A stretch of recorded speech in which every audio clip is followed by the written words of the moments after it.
Very warm welcome. It's amazing to see people have come not only on time but before time. So it's my privilege to announce that we are starting 2 minutes before the scheduled time of 9:30. This gathering today is personally for me one of the biggest events in my career, in my life. Okay, we all belong to the Kutch community, and Kutch community was always known for grocery stores, small entrepreneurships. At some point of time, education was also not given too much importance. 10th pass kya, 12th pass kya, and then lag gaye aap dukaan pe. That was the era, at least what I remember in the childhood days. A lot of my friends did that. But education is something started coming into the community. And because of education, the person has grown so much that his father's business of grocery store or any other store was not enough to meet his aspirations. So he got into corporates, and then he got into this big corporate giant when it's not easy to climb up the corporate ladder. But today, for the first time, I'm really proud that Kutch Corporate Forum has recognized this community of professionals within the corporate. So give a big hand to all of us.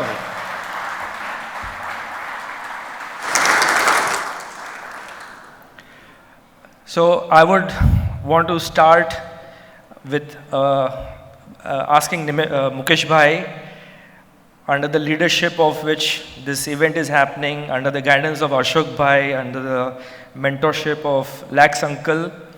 Mukesh Bhai, please come over to deliver your President's address, please.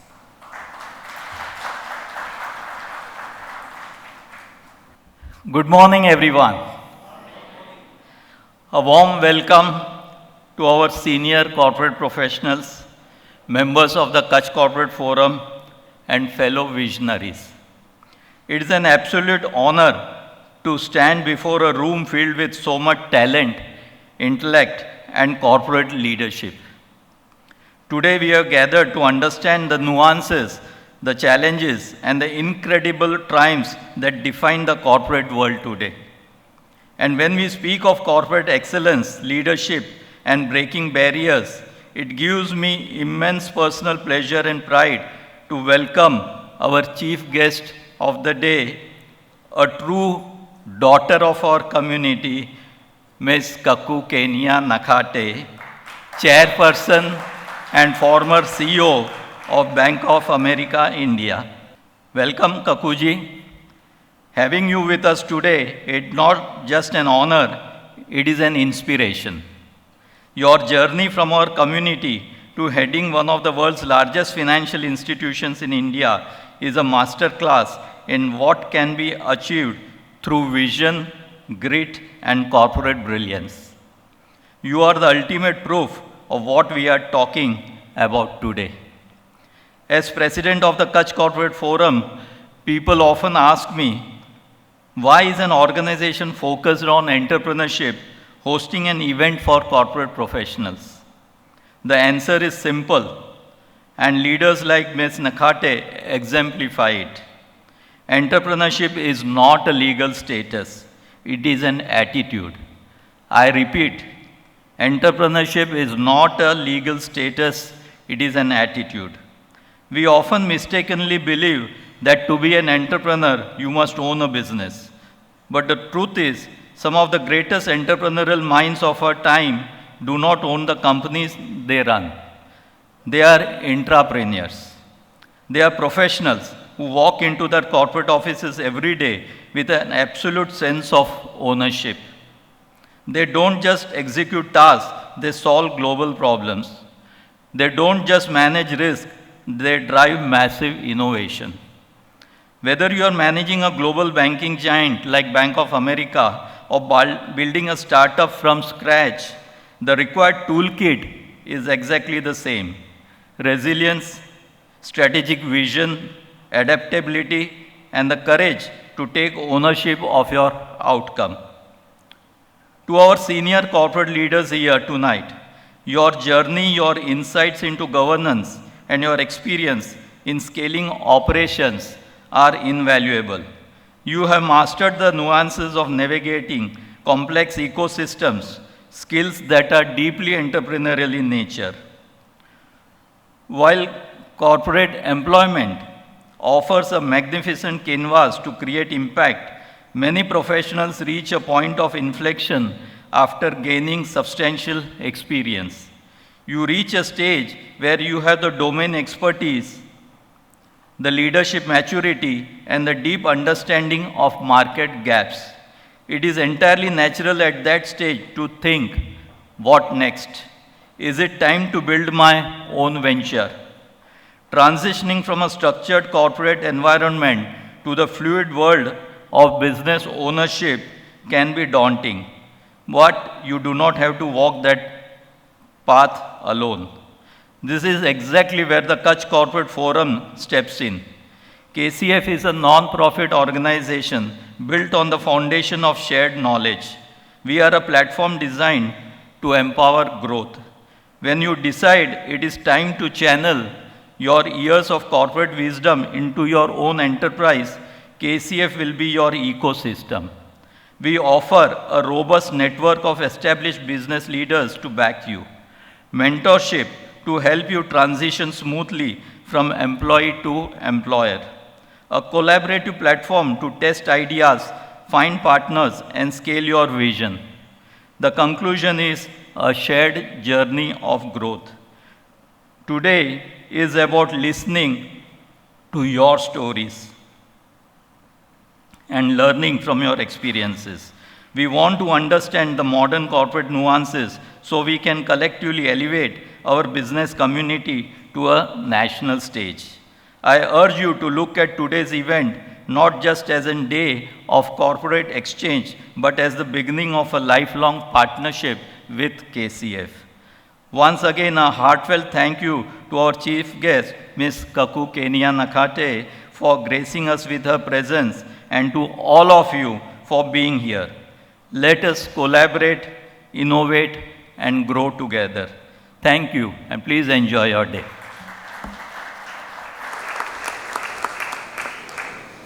Thank you, Mukesh Bhai, for this lovely introduction. I would want to now take this opportunity to introduce KCF to people who are coming for this event for the first time. And I think just to give you a perspective about what are the events that have been happening at KCF, very quickly I'll kind of walk you through that. So I'll request for the presentation to come on the screen, please. So what is KCF? I think, you know, it's a non-profit organization with a very, very clear understanding of how do you grow. I think one of the key mottos you can see over here is listen, share, and grow. And I think, you know, idea is how do you get people to come together to kind of help grow each other.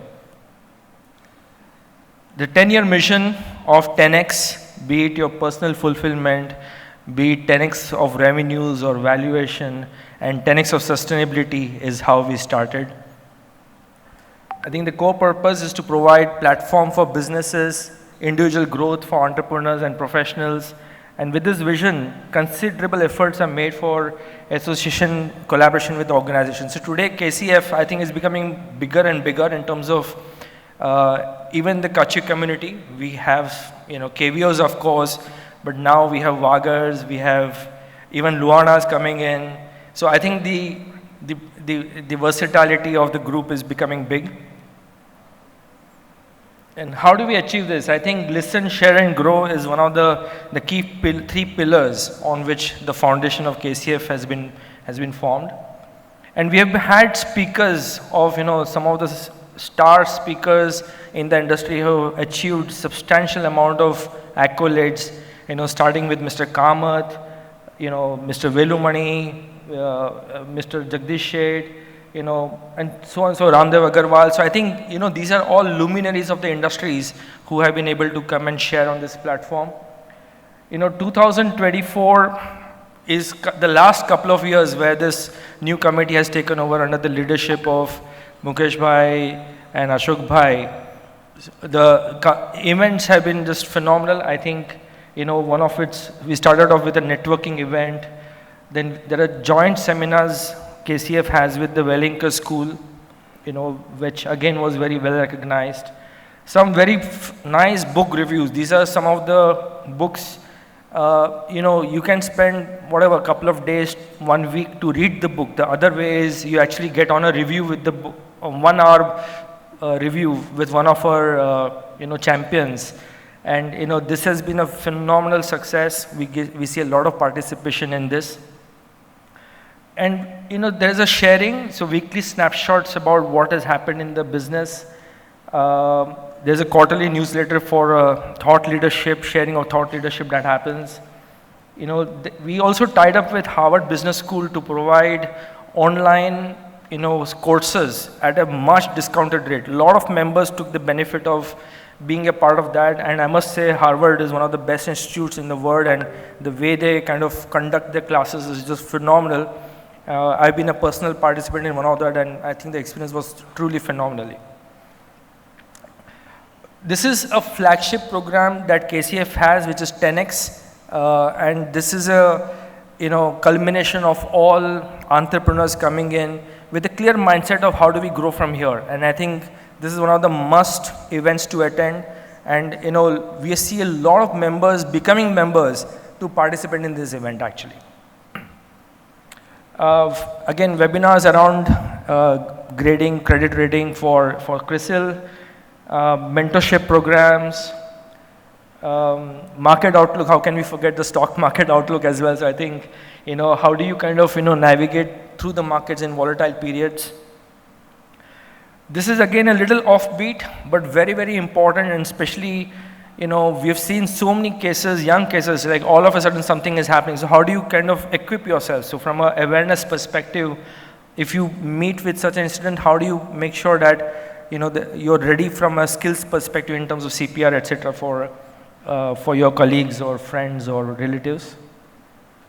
Leadership lessons from Trailblazers. I think this was again looking at how women have been able to shape up nicely in the corporate world, etc. So this was moderated by our own Dr. Shilpa Vora, part of the committee. Labor laws, as you can see, these are all very, very pertinent, very relevant topics which kind of impact us on a day-to-day life, but also not forgetting some of the lighter moments in life, so it cannot be always business. So, we had a stand-up comedy show organized. This is a business quiz as well. This was again a detailed leadership summit, which was again a lot of delegates that we were doing in participation with other firms. A seminar on Pinnacle Path. So a lot of companies, they are maybe small right now, but the end goal may be how to do an IPO. So we actually organized this in the National Stock Exchange itself, and this was a very well-received seminar. We had Bashesh Gala, very inspirational and motivational kind of a speaker, who talked about either you flourish or you vanish. Again, very pertinent topic. Something around mental agility workshop. So this was done by Mitul Savla. Indian family business, how do you kind of pass on from one generation to another? This was a session around that on Virasat. Awareness of cyber security. We are living increasingly in a digital world, and cybercrime is on the rise. So how do you keep yourself aware of that? On the cash flow mastery again, ultimately businesses may be whatever, but ultimately what really matters is the money coming in. So how do you kind of, think about cash flows? Science of unhappiness. We all talk about happiness, but this was a very differentiated talk by Rajendra Gogreji. I think he kind of talked about, the science of unhappiness, which is a very different way to kind of take on this. We had again a 10X Growth Summit last year, 6th August. We had a nice musical event of Zindagi Khwab Hai, and this was organized by Ashok Bhai and Mukesh Bhai. Again, a Bill Gates book review by Rajesh Chheda. Rajesh Chheda is actually based out of Goa, but he does phenomenal book reviews.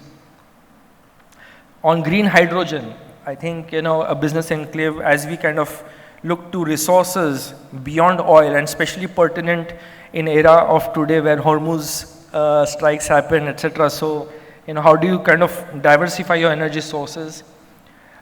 Dr. Ravikant, he's the ex-MD of Tata Motors, and he's written a wonderful book on leading from the back. And leadership is always considered to be lead from the front, but how he has been able to culminate a new style of leadership. And this book was launched. We've been having a series of speakers coming in, succession, next gen leadership. We organized an industrial visit to Vapi, labor law seminar again, part 2. How can you forget AI in this relevant age when the AI is changing the whole world? I think this was again, we will have more of these coming in, but this was a very good session held very recently. Leading from the back, the book which I spoke about, there was not only just the book launch, but also a workshop to implement those things. I think this was again done very close to the last few months back. This was a phenomenal event, again in the same room. This was one of the last events of the last financial year, and wherein we were able to get all the IITs and IIMs come together in one place of Kutch. First of its kind event, well recognition, it's something on these lines. This event was also thought about. We got a fantastic reception on that. Kutch Mitra, I think this was a visit to Kutch. That was what was done, and these are some of the pictures from there. Gap, and again is a book review which was done by our own Rajesh Chheda. Mansi actually came up with a very good rendition on the book called Chanakya's 100 Best Sutras, and this was again very well received. Now, the upcoming events, I think, this is a superb lineup of events which is there's an engine of, content creation which is happening. But one of the superb events to look forward again is the 10X Summit, which will be in August, 16th August. There's a wellness week, Kutch, as in Bidra, we have Nature Cure, Ashram, etc. So how do you kind of leverage on that? And again, AI Masterclass. I think if you're already not a member of KCF, in my view, you're missing a lot, because not only the fantastic intentions of KCF to kind of impart, whole topics on some of the very pertinent topics which impact and kind of help your career growth. I would strongly urge you become members over here. And I think there are a lot of committees. These are the management committee. I think when this leadership came in, they felt that you can't have only 7-8 committee members, So the idea was, how do you democratize the committees, but also give individual tasks to some subcommittees. So I think there's a program committee, there's a membership committee, there's a networking committee, there's a 10X growth committee, there's an ideas committee, social media committee, youth committee, women's community, knowledge community, and advisory mentor. So I think, the whole idea is, how do you kind of get the best of all the experience that the committee members have from the team, from the community, to be shared within the Kutch Corporate Forum members. If you're not a member yet, this is the time you can catch up on the QR code and get yourself registered. And I'll thank you, and I'll request not to kind of take more time, but we're all eagerly waiting for Kakuji to come over. So Mansi, why don't you come over and then take the steps forward. Thanks. A very warm good morning. Meanwhile, the chairs are arranged. We will see an introduction of our today's chief guest. It's an honor and a privilege to introduce a woman stalwart, a leader.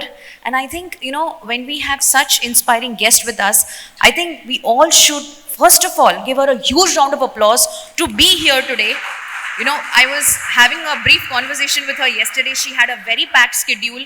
But before I start her introduction, I want to appreciate for one quality which I learned from her yesterday, that in spite of her busy schedule, she ensured that, more value is added, more content is added, and how it can be more relatable. So ma'am, thank you so much for this valuable insights. Okay. Kaku Nakhateji is a chair India at Bank of America Securities India and one of the most influential voices in Indian banking and capital markets. Over a career spanning more than 3 decades, she has built a reputation for shaping strategy, winning mandates, and helping global financial institutions deepen their relevance in India's fast evolving economy. Kakuji has been with Bank of America for 18 years, including in the last 15 years as the president and country head of Bank of America in India and member of the Asia Pacific Executive Committee. During this period, she grew the bank's franchise into one of the strongest international banking platforms of the country. Under her leadership, the firm expanded its presence across corporate and investment banking, global markets, transaction services, and capital markets.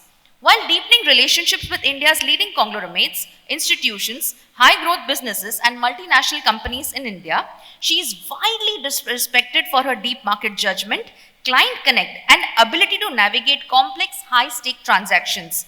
She has worked closely with many multinational companies to help establish and expand their banking relationships in India, while also supporting major fundraising programs, strategic transactions, and broader access to capital for both established corporates and new economy businesses. Over the years, she and the franchisee have won multiple recognitions, including the Best Foreign Bank Awards, and she has been repeatedly featured among India's most powerful women in business.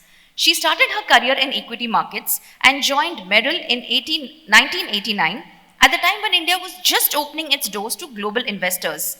In her early years, she played an important role in bringing more foreign portfolio investors into the country, helping deepen international participation in India's equity markets. Following the merger with Bank of America, she went on to lead global markets in India across both debt and equity. In 2008, joined as Vice Chairperson of JP Morgan India in charge of equities, WSS and strategy. Beyond the boardroom, Kakuji has contributed meaningfully to industry dialogue and institutional governance. She has been closely associated with GIFT City and has long been a strong believer that its potential and as an international financial center and the role. She also co-chaired the IFSCA Expert Committee on Longevity Finance, which recommended the creation of Global Longevity Hub at GIFT IFSE. She serves on the National Executive Board of AMCHAM and the Board of Governors of IIM Ahmedabad and is an active member at CII National Committee on Banking, CII National Committee on MNCs, and CII National Council on Corporate Governance. She holds a bachelor's degree in commerce and master's degree in management studies, specializing in finance, from the University of Mumbai. Kakuji is also committed for girls' education, support for differently abled and skill development, and actively supports mentorship, volunteering initiatives focusing on the terms community impact. We warmly welcome the daughter of our community, Kakuji.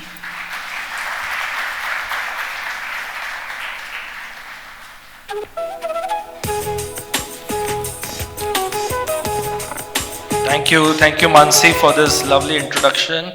I would now request Lax Jain and Dinesh Ghala. So Lax Jain is the mentor of KCF, and Dinesh Bhai Ghala is the founder of KCF, to come over to felicitate Kakuji.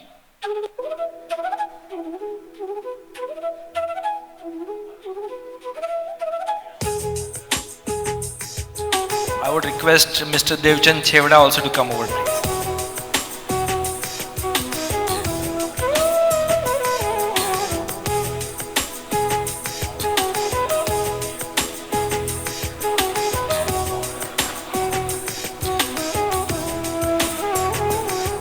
Devchand Bhai is also one of the founders of KCF.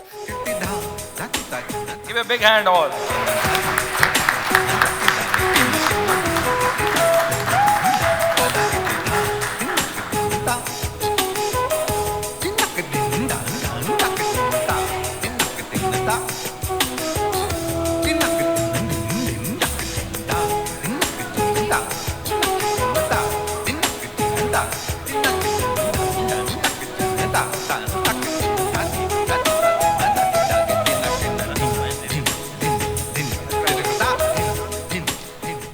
such an honor and a privilege to share stage with you. So I want to first start with the conversation we had yesterday.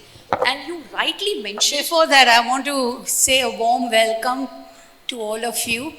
And thank you, I think, Mansi. I don't think I have seen that kind of a biodata for myself. So, since my son is there, I hope he's heard you. But a really warm welcome to all of you. And I must say, I'm proud to be coming from a Kutchi house.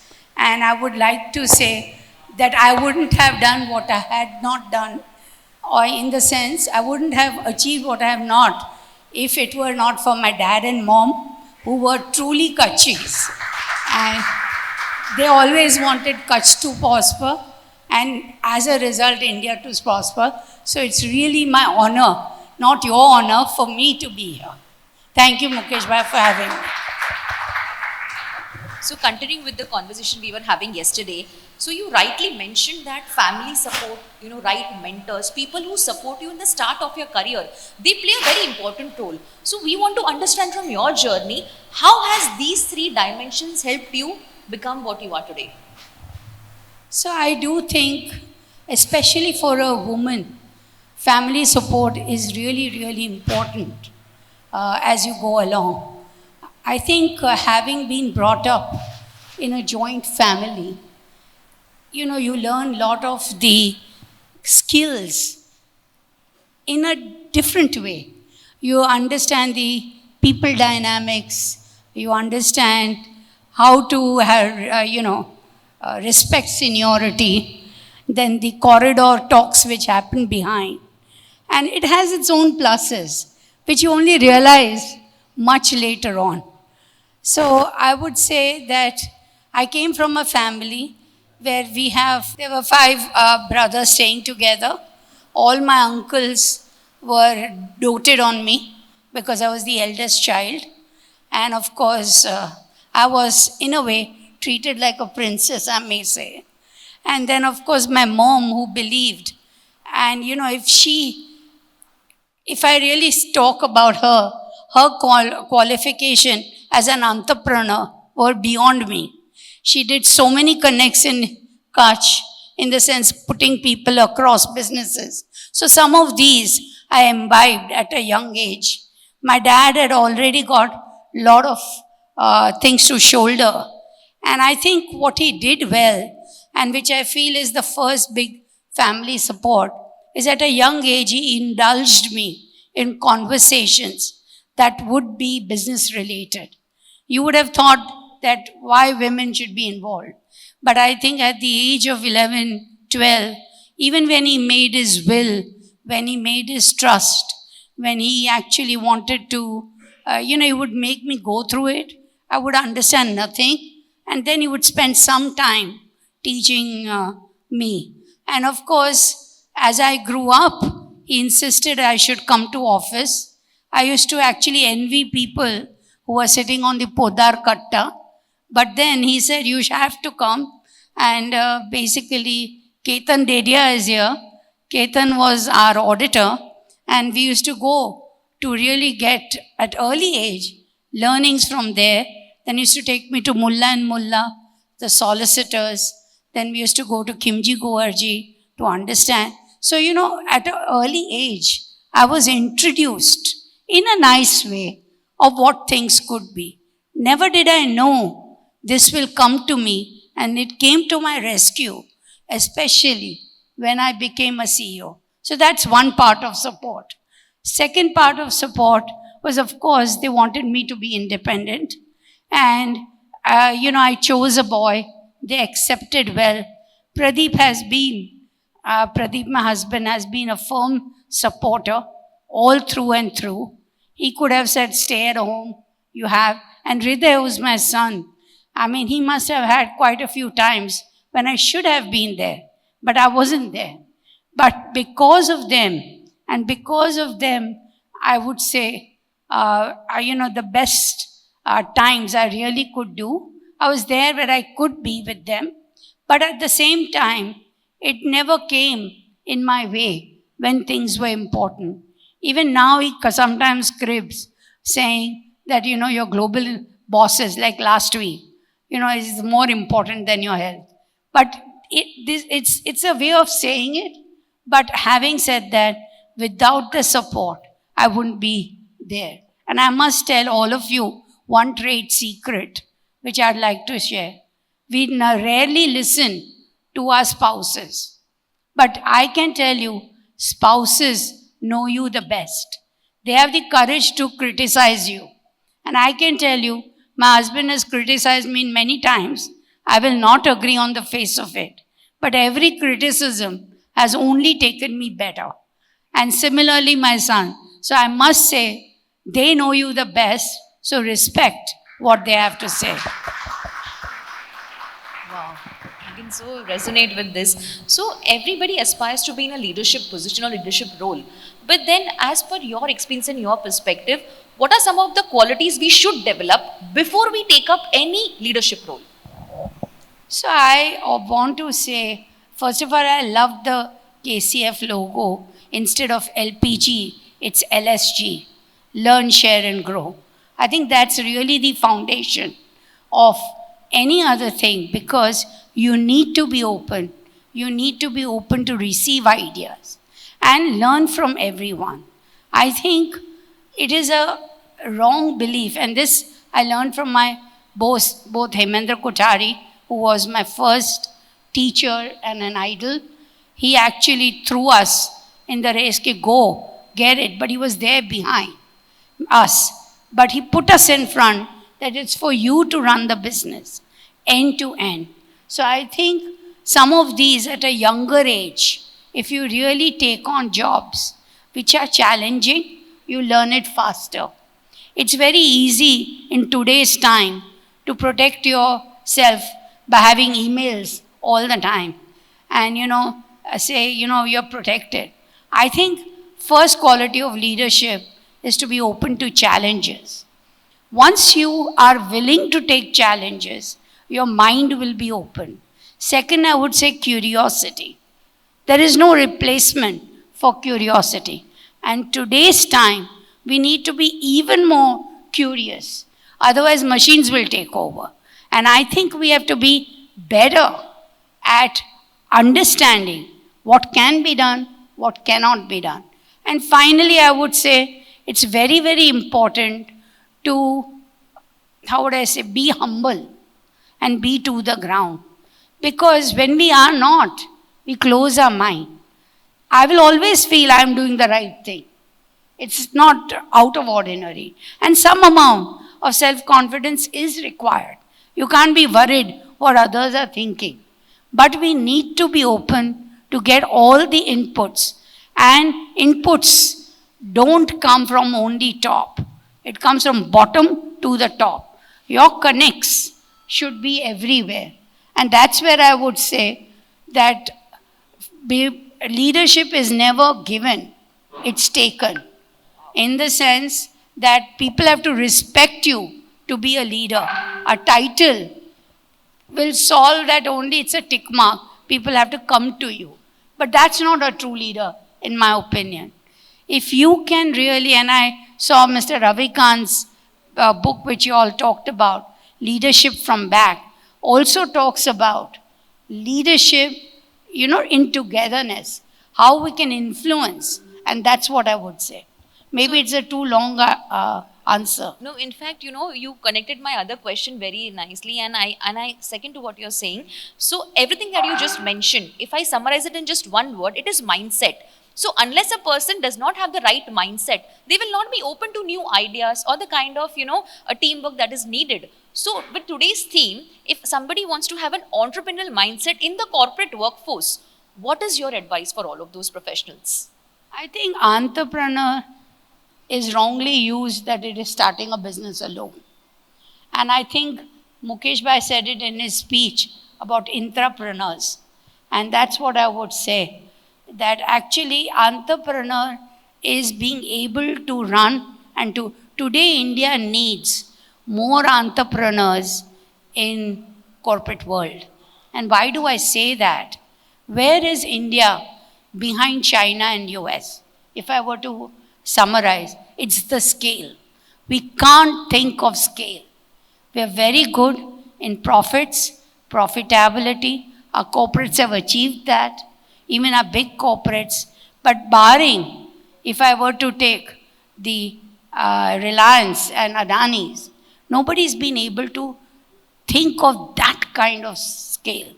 Of course, Tatas and Birlas have also been around, but scale is going to take India to achieve its Viksit Bharat.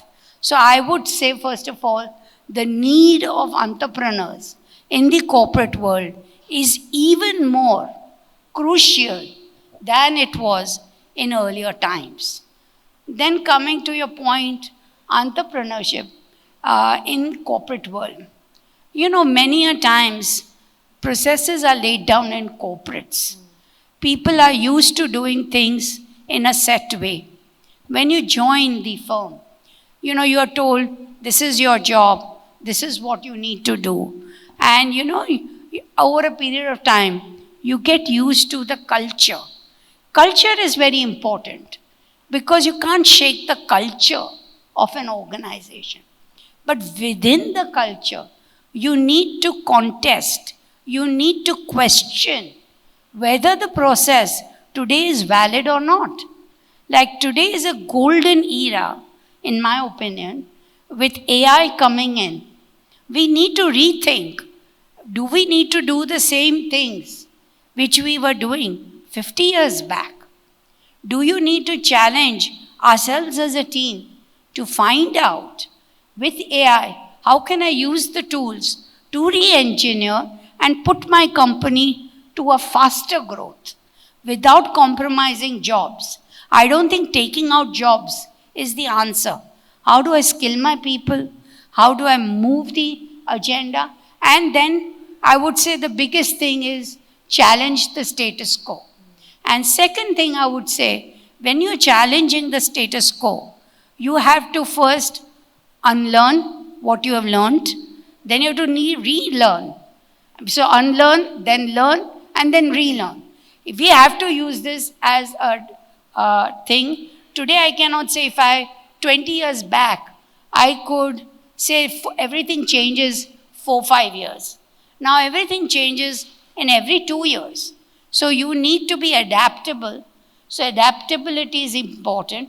And second, you need to recognize leaders across the organization who can push the agenda and to take it beyond and not follow just a simple hierarchy. So there's lots to be done as entrepreneurship, and I'm sure given our Kutchi blood, it should come to us naturally. I so agree to it. So I still remember, yesterday while we were having this conversation, and today again you brought the same point, that we have to recognize the leaders. Now, when it comes to leadership, leaders recognize the right opportunities. And you correctly mentioned that, in the future, GIFT City is an important opportunity. So could you elaborate on that perspective, please? Yeah, I think India, to really achieve the Viksit Bharat growth and us to be the third largest. Even if you see, we went to fourth and now we're back to sixth. We need to really be sustainable. We need to grow. And one of our biggest challenge is to get, a lot of capital into the country. Just the way China took advantage. And then, of course, now they have a sustainable balance sheet and a P&L to really support it. US, if you go, why do Indians go to US? It's the capital. We have the same brains, but we need to create an ecosystem that really brings in capital. And I think GIFT City, I've been associated for many years. First 10 years, nothing happened. And now you're seeing that there is a focus, and India has a chance to become the next global financial center. What do I mean by global financial center? You have hubs and pockets. So earlier, everybody went through London. London was one of the most, because of time zone, because of the talent available. San Francisco was always a very strong financial center.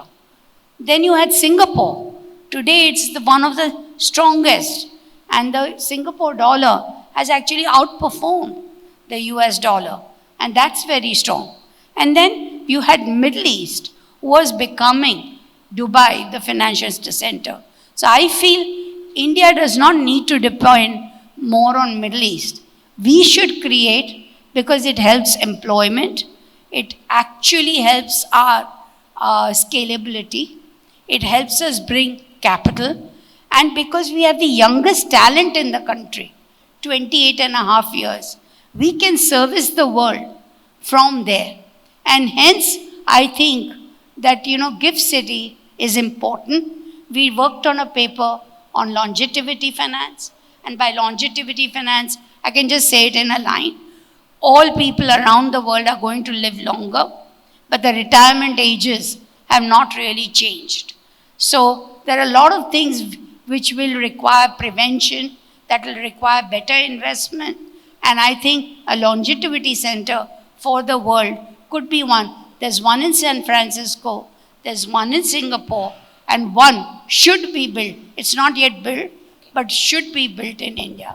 But otherwise, the whole idea of Gift City is to bring in capital, bring in the necessary investments to even take outside, create cross-border, strength, and help to fuel the economy. So you've been the longest serving CEOs. I just want to understand one thing, that can you break down one leadership myth? The moment we, try to learn about leadership, we come across a lot of quotes, motivational quotes, and a lot of learnings and different perspectives. But a lot of times, some of them become the myths. So could you just burst some of the myths, that if you are coming in a leadership role, this is a myth, this is not the reality? So first of all, I want to correct, there are many long-serving CEOs, and I am just one of the long-serving CEOs as far as RBI is concerned, which is banks is concerned, which is maximum 15 years. And before that, two of them, Aditya Puri and Uday Kotak, precede me, are the third one to have completed 15 years. So otherwise, in corporates, there are many. And globally, there are even many. So I would say, all your myths, I will say that when you always have a myth that once you go in a corporate office or the top of the ladder, you are alone. Partly it's a myth, but it's for you not to create that. So if you have an open door policy, if you really meet people down and up, even I would say, how would I put it? Even a conversation in a lift can give you what needs to be done. So, every opportunity is there. So just because you're on the corner office, you can't say there should be rules, regulations. You should know what you are best at, how is the best you can get out of people, and how you can give back to people. It is a two-way street in life. A good leader will get ownership, not from themselves, but from everyone to buy the dream. So that's what I would say. That's one myth. The second myth is, it's very, very tough, challenging, and how are you going to make it? And there is a lot of fear factor. And I must tell you this, I really feel you need to have good mentors and sponsors along the way.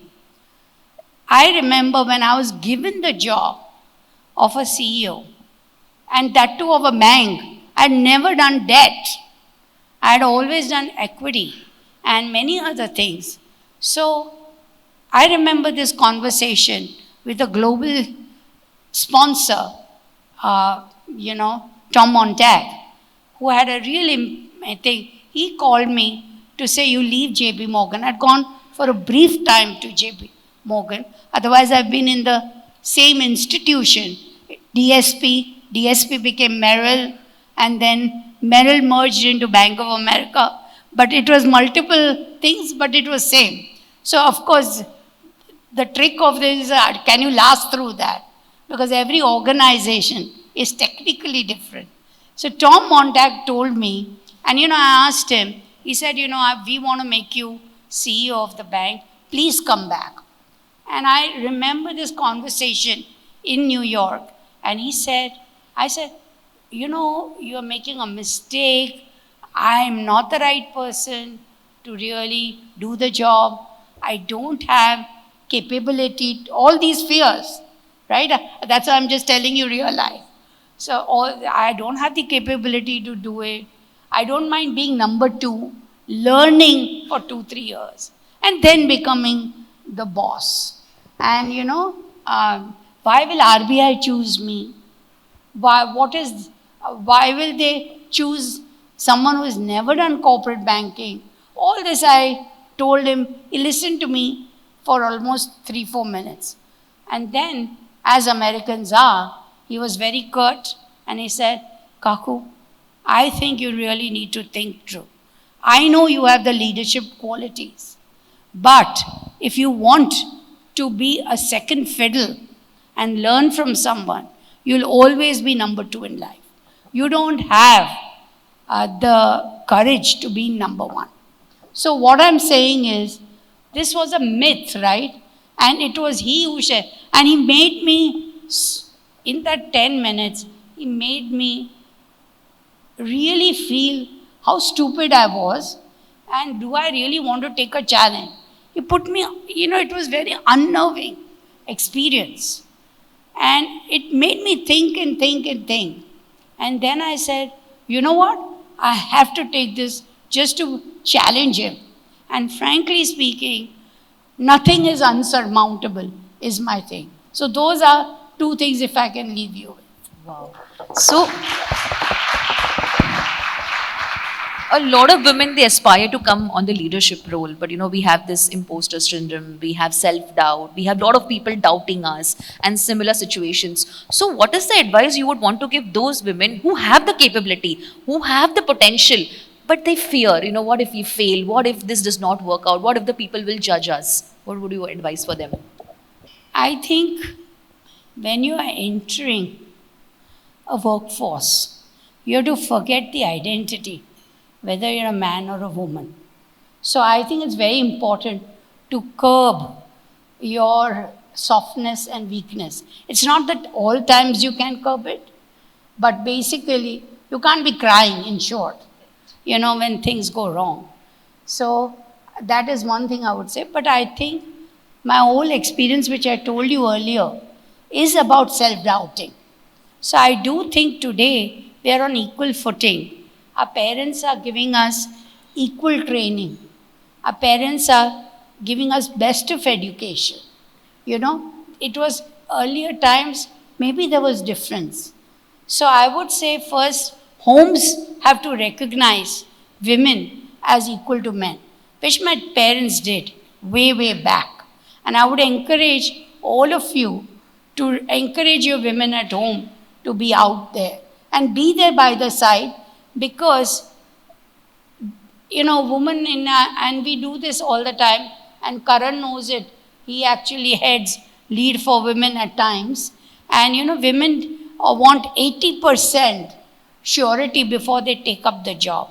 A man will take up the job if he knows 50%, he can do it. So we need to build risk-taking capabilities at an early age. And I do think what we have as women is the EQ. And in growing times, EQ is going to be very, very important. So we have a natural edge. We just need to believe in ourselves. Yes, that's right. So you spoke about mentors, you spoke about the family support, you spoke about spouse support. Even community plays a very important role. And coming from a Kutchi community, I think, we have a very nice support from all around with the programs, with the kind of mentorship and everything. So what is the message for the Kutchi community people that why they should associate more, specifically forums like KCF and other communities? Why? What is your message on that? I think I like the way, today what was presented. We are widening the net. We are widening the network. We are widening all kinds of different cities to participate. You will understand this more, Mansi, that a person in Delhi will react very differently Yes. than a person in Bombay. Even when you are selling, what I sell in US, I can't sell the same in Singapore. So the cultural differences and more of that, I think is going to help. Second, I think I saw the programs that you all have done. It's a very wide variety. And I think at a snapshot in a smaller network, you are able to get it. We should fully take advantage. Many a times, what is in front of us, we think is a second best. Whatever you see far, grass is always greener on the other side. So I think if we recognize that, we spread our network, we get the right forums going. And Mukesh Bhai was telling 25 last year, 20 this year, and 10 already in this financial year. It's a great start. So I would encourage all of you to really keep this going, and in any which way, if I can contribute, would be very happy to do so. So while we were curating the entire conversation, we had 2-3 questions from the team. So I would like to take that, and then we'll open the forum to the audience. I think majorly we've covered all, but there's one important question. How do you build trust with clients, teams, and stakeholders in a world where trust is becoming increasingly fragile? I think for any relationship, right, starting from marriage to basically clients, right, trust is very, very important. And I think trust is not difficult if you have a follow up to it. Many a times we see the client, and it's happened to me also. I've learned it along the way. You see, this guy is very problematic. He's not going to give in. I go 1 time, 2 times. He's rude. It happens to all of us. And you feel, averseness to that. Those are more difficult to crack. But I think they may be important to crack because it gives you self-confidence. So it's all about getting your content right, having self-confidence, continuously and consistently meeting them, and actually not only talking about rosy picture, because as bankers we learn we only have to talk only the good things. I don't think so. I feel most of my clients like me is when you're going wrong, you're the first to say, this is not right. This is what you need to do right. At that time, you might be lone. Others may say, like an IPO, the markets may be really bad, right? I'm just giving an example. And it's wrong to put the client in front. But 5 banks will say, oh, you're the best, you're the this, you're the that. But you should have that conversation because somebody has to show the other side. And over a period of time, trust is built when people know. And then when they are in trouble, that's the time you should go all out and help them. Then they will remember you. I would say trust over a period of time is created when you're the first number on the mobile phone when things are in trouble. If you achieve that, then you have earned your trust. That's so correct. And I think people remember us when, we are of some support in the difficult times. There's a follow-up question to this. How do you balance the pressure to deliver short-term results with the responsibility of creating long-term value for stakeholders? And can you share an example where this balance was very difficult for you? So I do think these are genuine issues of a listed company. There are less issues for private company. So my first advice would be, if you're a private company and you have a lot of big things to do, maybe going early listing is not the right answer because you will be pulled under a lot of pressure by the investors. There's a lot of private capital available. There is good advice. So one thing I would say that. Coming to your question, I would say, quarter on quarter numbers are important. So you do need to have processes for your existing business. But you have to learn to invest long term. Because if you miss that, your quarter on quarter results at the end of it will come down.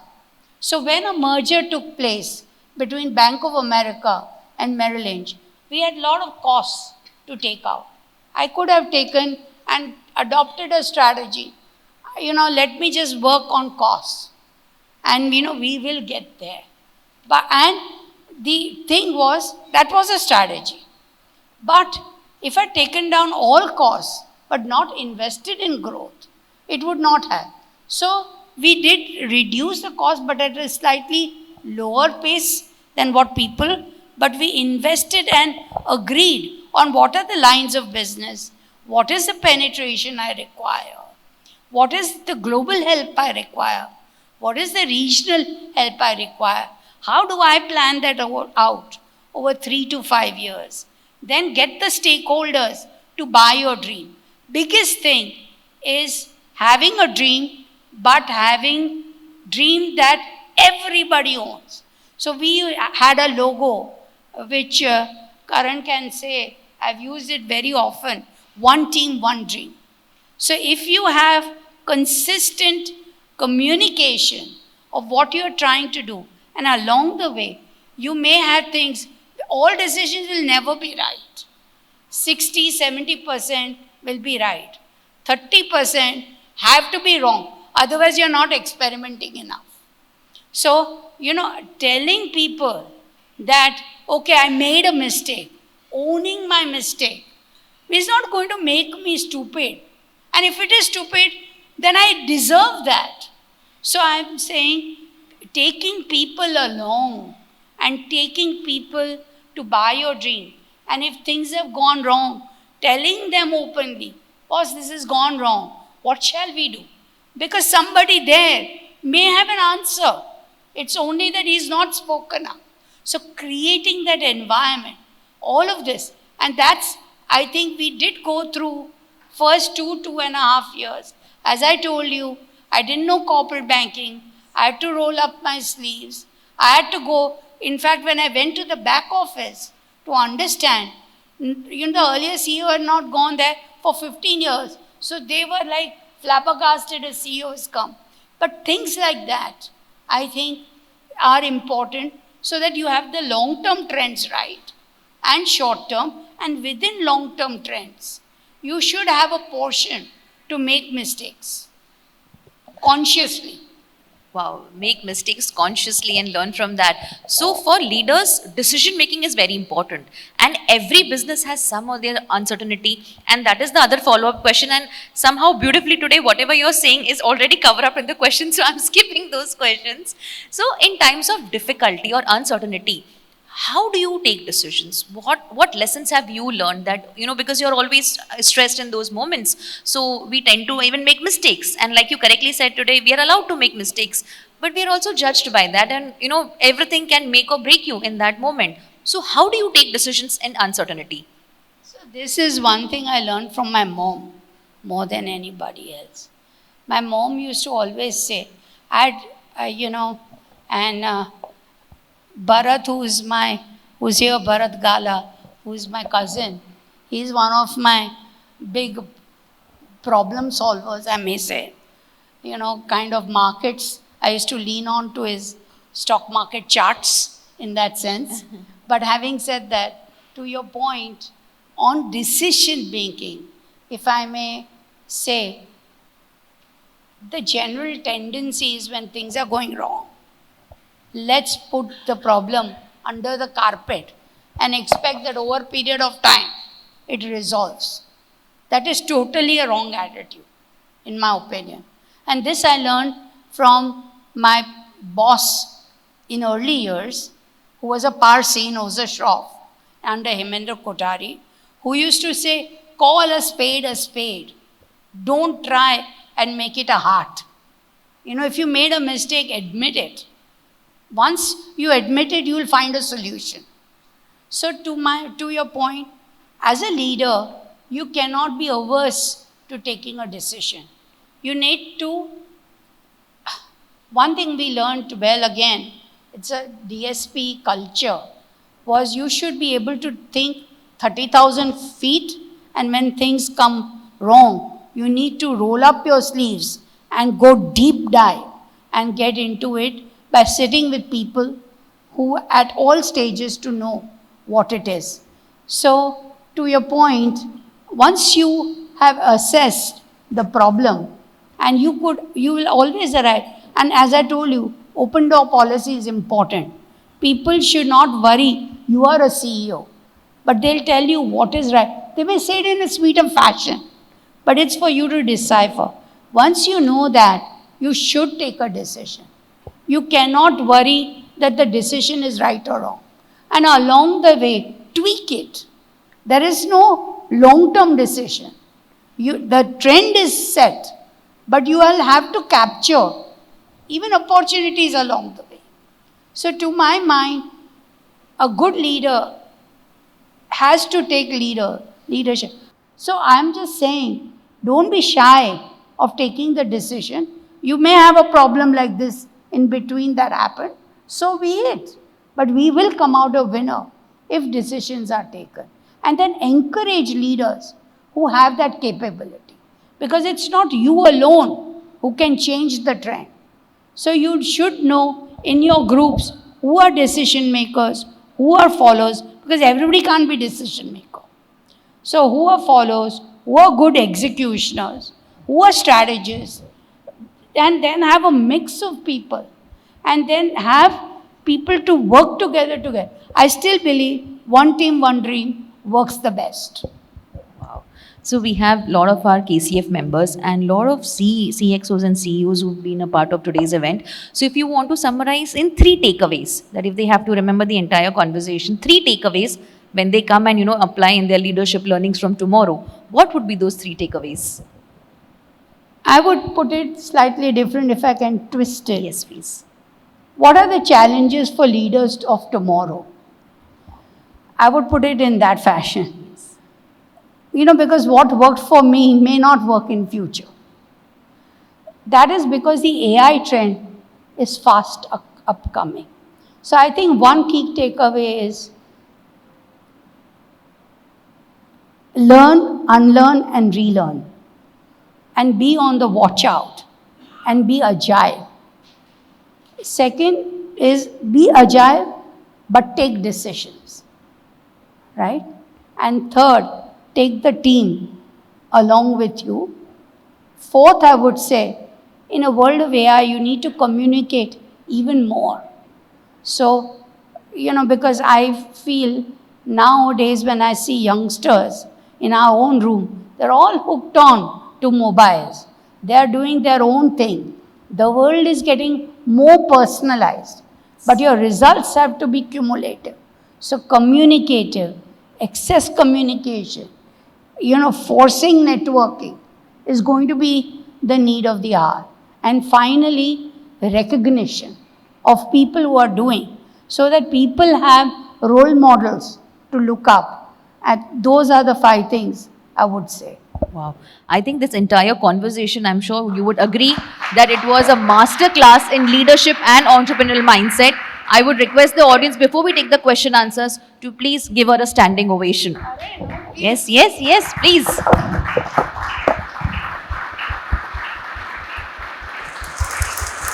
Thank you. We'll take 2-3 questions from the audience. Yes, sir. This table, yes. Yeah, good morning, Kakuji. It's really privileged to have you here.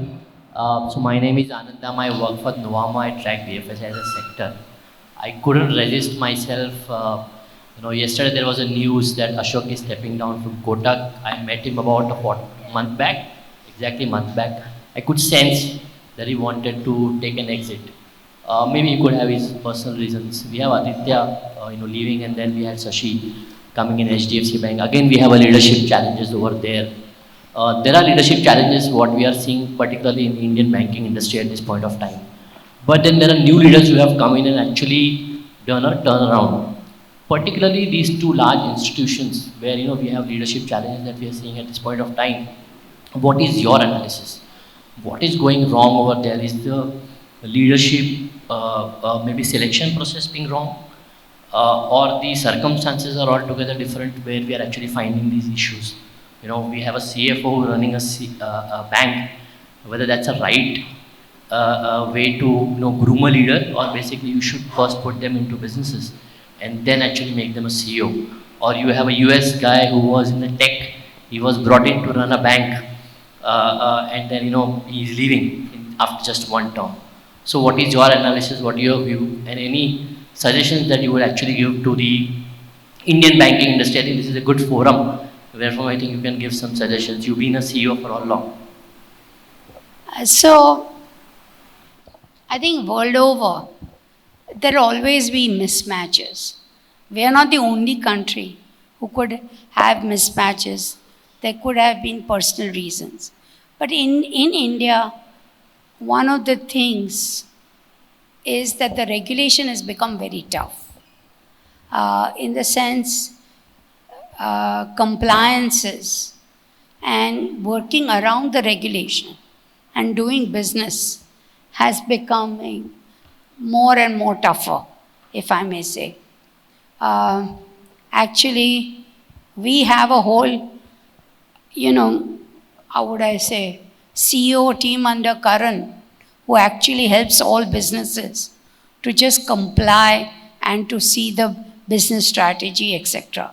So to your point, I don't think the qualification of a person makes him or her eligible or not a good leader. Because if I look at own Bank of America, Brian is a lawyer by profession.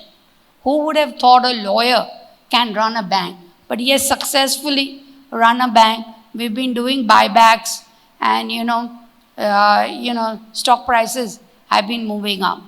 So I really feel, to your point, we need to acquire a lot more skills faster in today's time. And the years of specialization have gone differently. Also, globalization is changing dramatically, So I think acquiring skill sets by actually taking up different jobs, and I can say this from my past experience. I was like in the equity markets doing very well. There were very few women. I used to be known as Queen of Dalal Street. But having said that, had somebody not brought me out, I would have never. And today I feel, why didn't I do it in first 5 years? Why didn't I acquire skills? So I do feel acquisition of skills, corporates have to allow much earlier.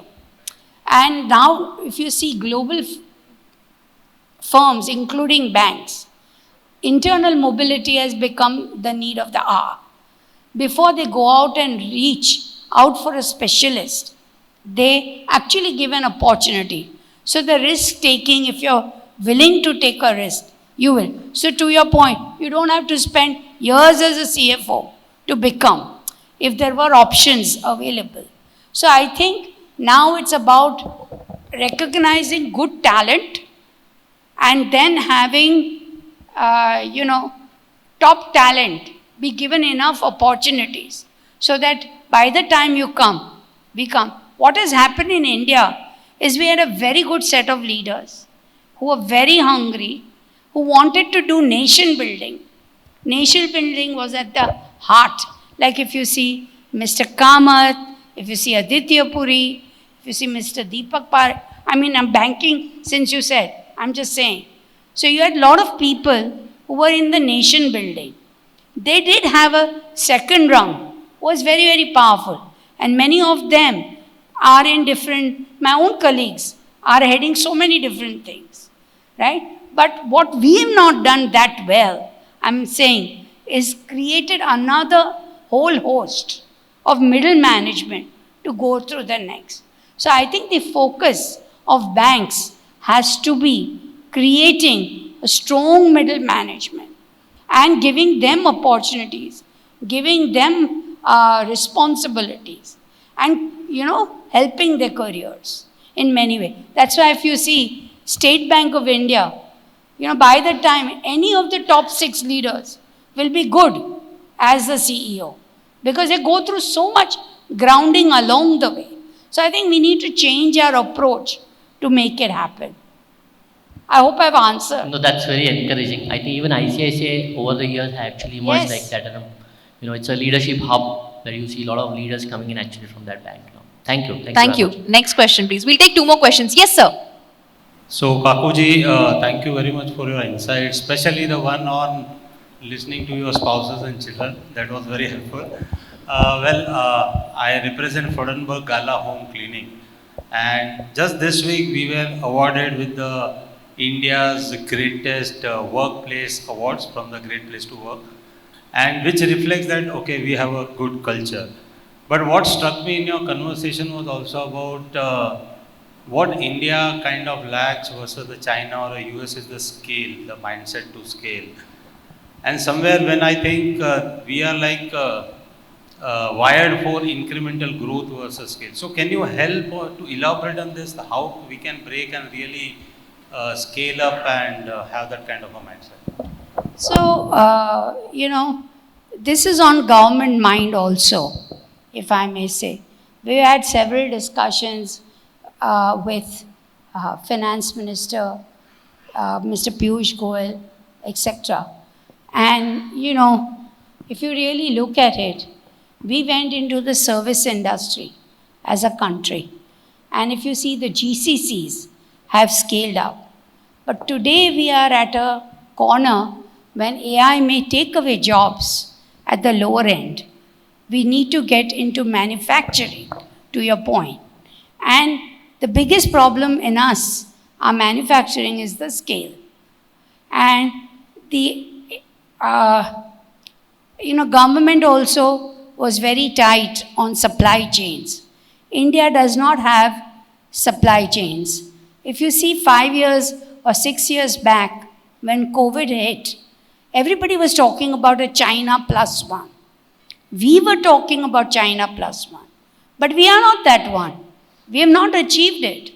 We continued our service orientation and did bigger and bigger. But China plus one we could not do.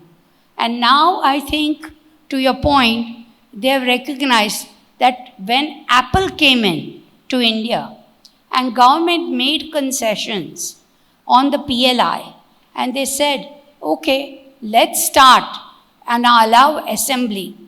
Today, we started with 97% assembly. Now we're down to around 83-84%. But we have become the biggest exporter to Apple across the world. This would not have been achieved possible without. But along the way, we learned from Apple. Tata's was a great partner. They decided to take young women from Tamil Nadu who couldn't even speak English, and they transformed the life of 19 to 23, 24. They realized the skills, and then we put that into place. Then I think one such thing, again, we became partly arrogant. Oh, everybody's dying to be in India. Big mistake, because that's when capital flow was coming. We did have strong FDI, but we also had FPI, and today from 24%, we're down to 12%. So to your point, from a scale perspective, finally government has realized 2 things, that FTA with US is not the only thing, because when tariffs came in, we were badly hit. Our MSMEs were hit, So now government is investing in creating an ecosystem where logistics and things like that would be sorted. MSMEs are given better financing, and supply chains are going to be built. So I think there is a lot of opportunity, if I were to say, in front of us. And if any of you is aspiring, manufacturing is the way to go. Because there is lots, even if I look at Kutch, right, for a moment, Kutch came out with a policy 15, 20 years back, everybody thought it's a very backward integration, remote location, too hot. All of us migrated out as families. And here, today you see what Kandla, Mundra, and now Dangal is offering. Shift building is becoming going to be very important. If you see logistics, they are creating manufacturing clusters. So I would say the nation is waking up. You must appreciate India always has fits and starts. We do the best when we are pushed to the wall. Right now, we are pushed to the wall. So there are a lot of things available, in the sense to do things of scale. And I think all of us should take advantage of it. So there are, manufacturing policies, there are concessions of states and things like that. So I would say we have to train our minds, including me. I cannot think the scale when I meet somebody in China. But because I've been with the US Bank and Bank of America thinks big, I've been lucky to really get that learning at a young age. So developing this mindset, I think you have to join few years companies which think scale as a quick learning. Not that it can't be conquered. I don't know if I've answered your question. Yes, Divya ma'am. Good morning, ma'am. It's indeed pleasure. Divya Mumaya here from Mentor My Board. We had a couple of discussions, and because I work in a corporate governance space, I recently was invited by Bombay Stock Exchange for a round table by ICGN, International Corporate Governance Network. So working in the space of corporate governance, I want to understand your perspectives from 30,000 feet. How do you see India evolving on that space, and especially the SME sector and the growing sector? Because in India, we still have far way. While during that conversation, one thing came out very strongly is there is enough of global capital available for India, but we need to evolve on better corporate governance practices. So what are your thoughts on that? I think we have come a long way on corporate governance. The Keki Mystery Committee that was set up years back did a lot on the corporate governance. And I think, I do feel the boards are subject to that kind of pressure. In fact, sometimes I feel we are paying too much importance to over-governance. So I think the recognition of governance and over-governance needs to be understood. Because if you are over-governing, then your risk-taking capabilities goes down. India needs to take risks. We are not taking enough risks right now. So I think my message also to Delhi has been to allow for mistakes. This decriminalization was a big step towards that.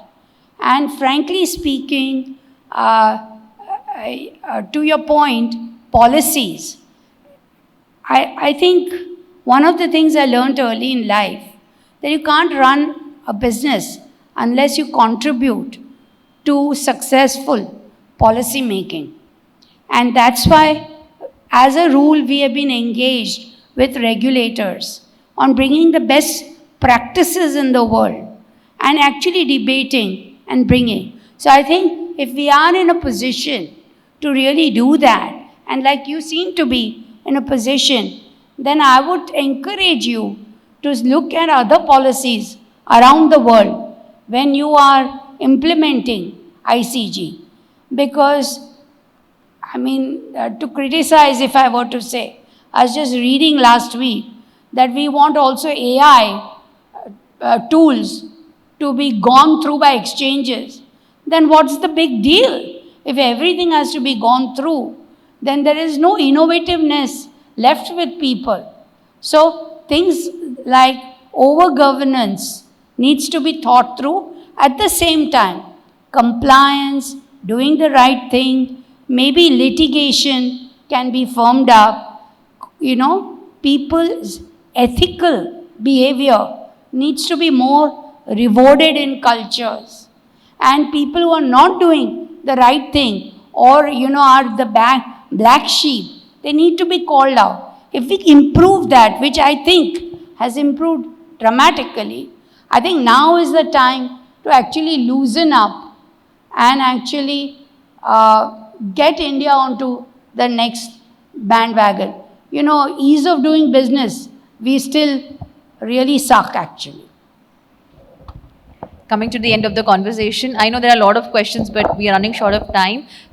Any successful conversation does not just be a one-man show. I would want to, first of all, sincerely thank our Honorable President Mukesh Uncle for inspiring the theme of this conversation. He has been, constantly being a guiding source for me in all the KCF programs. My mentor, Sri Ashok Shah. And you mentioned Karan sir a lot of times in the conversation. I must say he was traveling, but he has been a constant support for curating the questions, He for getting didn't the trust me to talk to you. No, he did.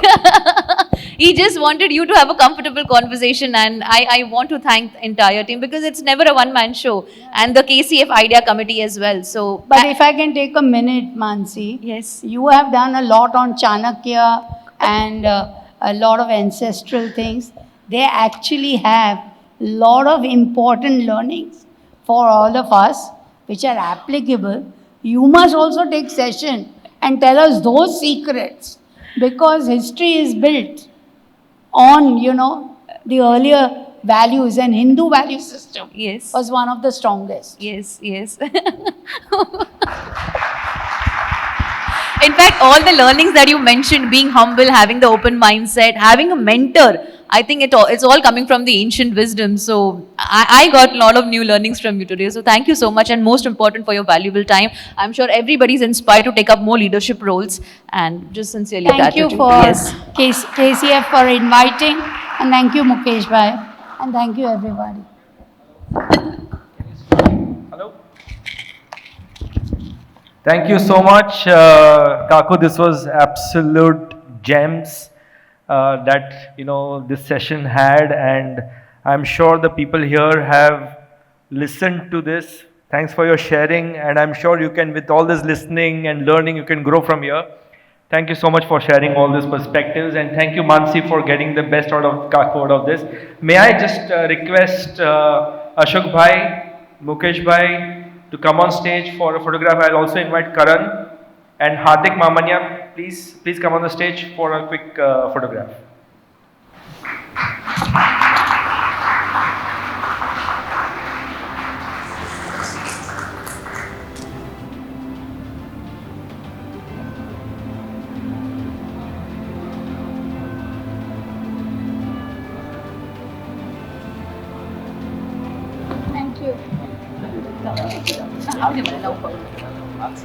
Thank you all. I'll request Hardik bhai Mamania to share a few words. Why don't you come over? Hardik bhai is the managing trustee of Saurashtra Trust of Janmabhoomi, Vyapar, Kutch Mitra, and president of Jain Youth Forums. It's really a wonderful morning here on Sunday, and I think so it's a right way of knowledge. I just like to say that Vyapar is now into the digital mode. We have been doing e-Vyapar in Hindi and Gujarati in both way. So it's going to be daily e-Vyapar. So I would request that KCF join digitally with e-Vyapar, and we have such a small podcast, various things which we can do it out on digitally, and KCF and Vyapar can jointly do such events and bring to the people. Right now we have more than 4 lakh subscribers for Vyapar, so I would request that it can be joined together and KCF could be in this market. Thank you very much. And on 22nd, I think so, we have a joint event with Janmabhoomi Vyapar, JYF and KCF of Anil Singhvi at Nehru Center. So please do join for that. Thank you very much. Thank you all. I think this was a fabulous session. What we want to do is, the professionals in the Kutchi community, we want to take a moment to kind of recognize them. So what we're going to do is call upon some of these professionals. In the interest of time, I will call two of them at the same time, and I'll request, and there's going to be this screen. So there's a QR scan on this, so you can actually kind of even take a QR scan and get the email coordinates, or on your phone. So may I request Amrit Bhai to come on stage, and I also request Hiren Gada to come on the stage to do this felicitation, and I'll call upon the individual people on the screen to call out from them and kind of receive the felicitation. First, I want to call out Ashay Dedia. He's with AH Dedia and Associates, his proprietor. Can you come up on the stage, please? Can we have the next screen on the screen? I'll also like to call Ashish Lakshmichan Saiya. We'll want to call upon Vaishali Shah, Advocate Vaishali Shah as well. This is all in alphabetical order, so please be ready to come on the stage. Just hold on.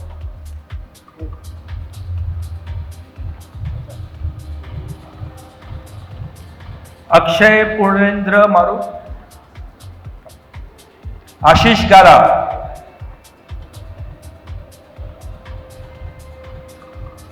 Come, Ashish.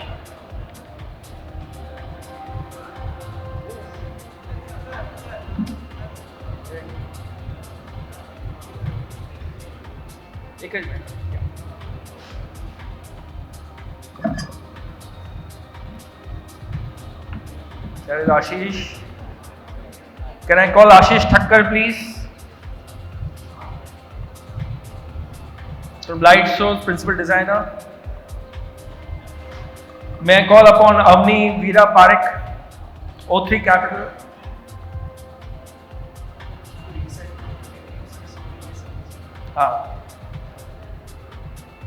Bharat Gala. Bhavesh Liladhar Mange.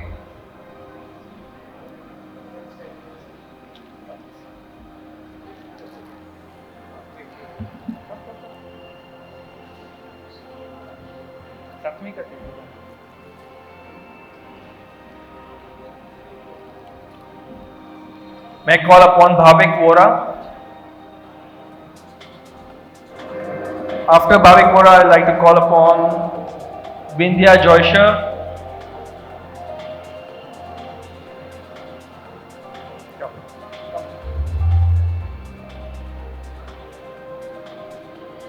I will also like to call Divya Bhanushali.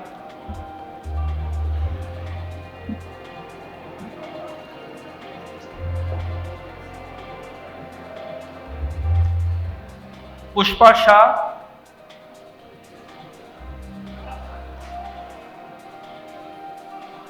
Chirag Dedia.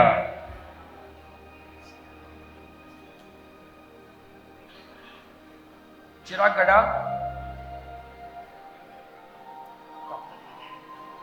Come, Chirag Gogri. This is all in alphabetical order, so request you to please be ready. Chirag Kenya. Deep Satra.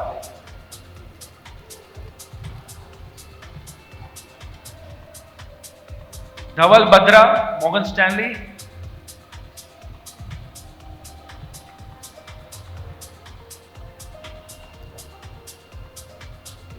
After Dhaval is Dhaval again, Dhaval Gala.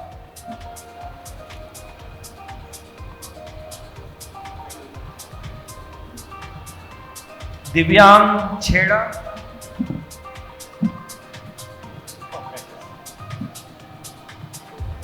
Divya Momaya.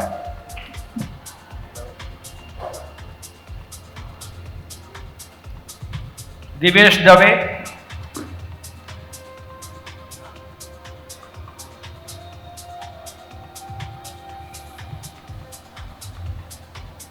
Dr. Chandravardhan Guritia.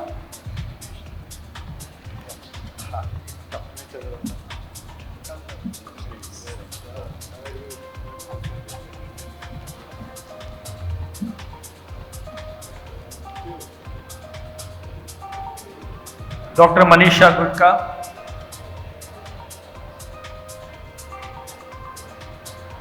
Dr. Praful More,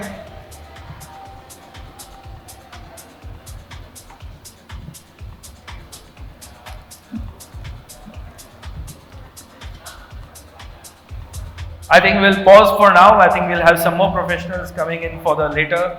So I'll thank you so much, Amrit Bhai. Thank you so much, Hiren, for coming on stage. We are now going to embark upon a very interesting discussion. This is a panel discussion. I think we're talking about how people are able to grow through the corporate ladder. So I think I will now want to call upon the next panelists on the stage. Call upon Amish Dedia to come on the stage, and there's a very interesting discussion on how to be an intrapreneur. And Amish, I will want you to kind of invite your panelists as well. Hi everyone. We'll request Dr. Shilpa Vora as the first panelist. Urvish, please come on stage. Chirag and Dhaval. This is the first time we are meeting our panelists also. Yeah. I think there's a tea break on, it seems. So should we wait or should we do? Yeah, Mukesh Bhai, because I think we can see. I think it seems like a tea break. People are outside. Do you want to call them? Some people come, but what we can do till the time is, can I request all of you to give your own intros, please, rather than me giving the intro, and then I'll come on. And we'll start with the lady first. Yeah. Hi, good morning, everybody. Helping Amish out, we'll just introduce ourselves. So my name is Shilpa Vora. I currently head the R&D, so I'm a Chief R&D Officer with Marico. In terms of experience, I've done my PhD in the US. Came back to India, worked with Hindustan, Unilever and Unilever globally for almost 25 years. I was part of the R&D, global R&D team there, and with Marico for the past 4 years.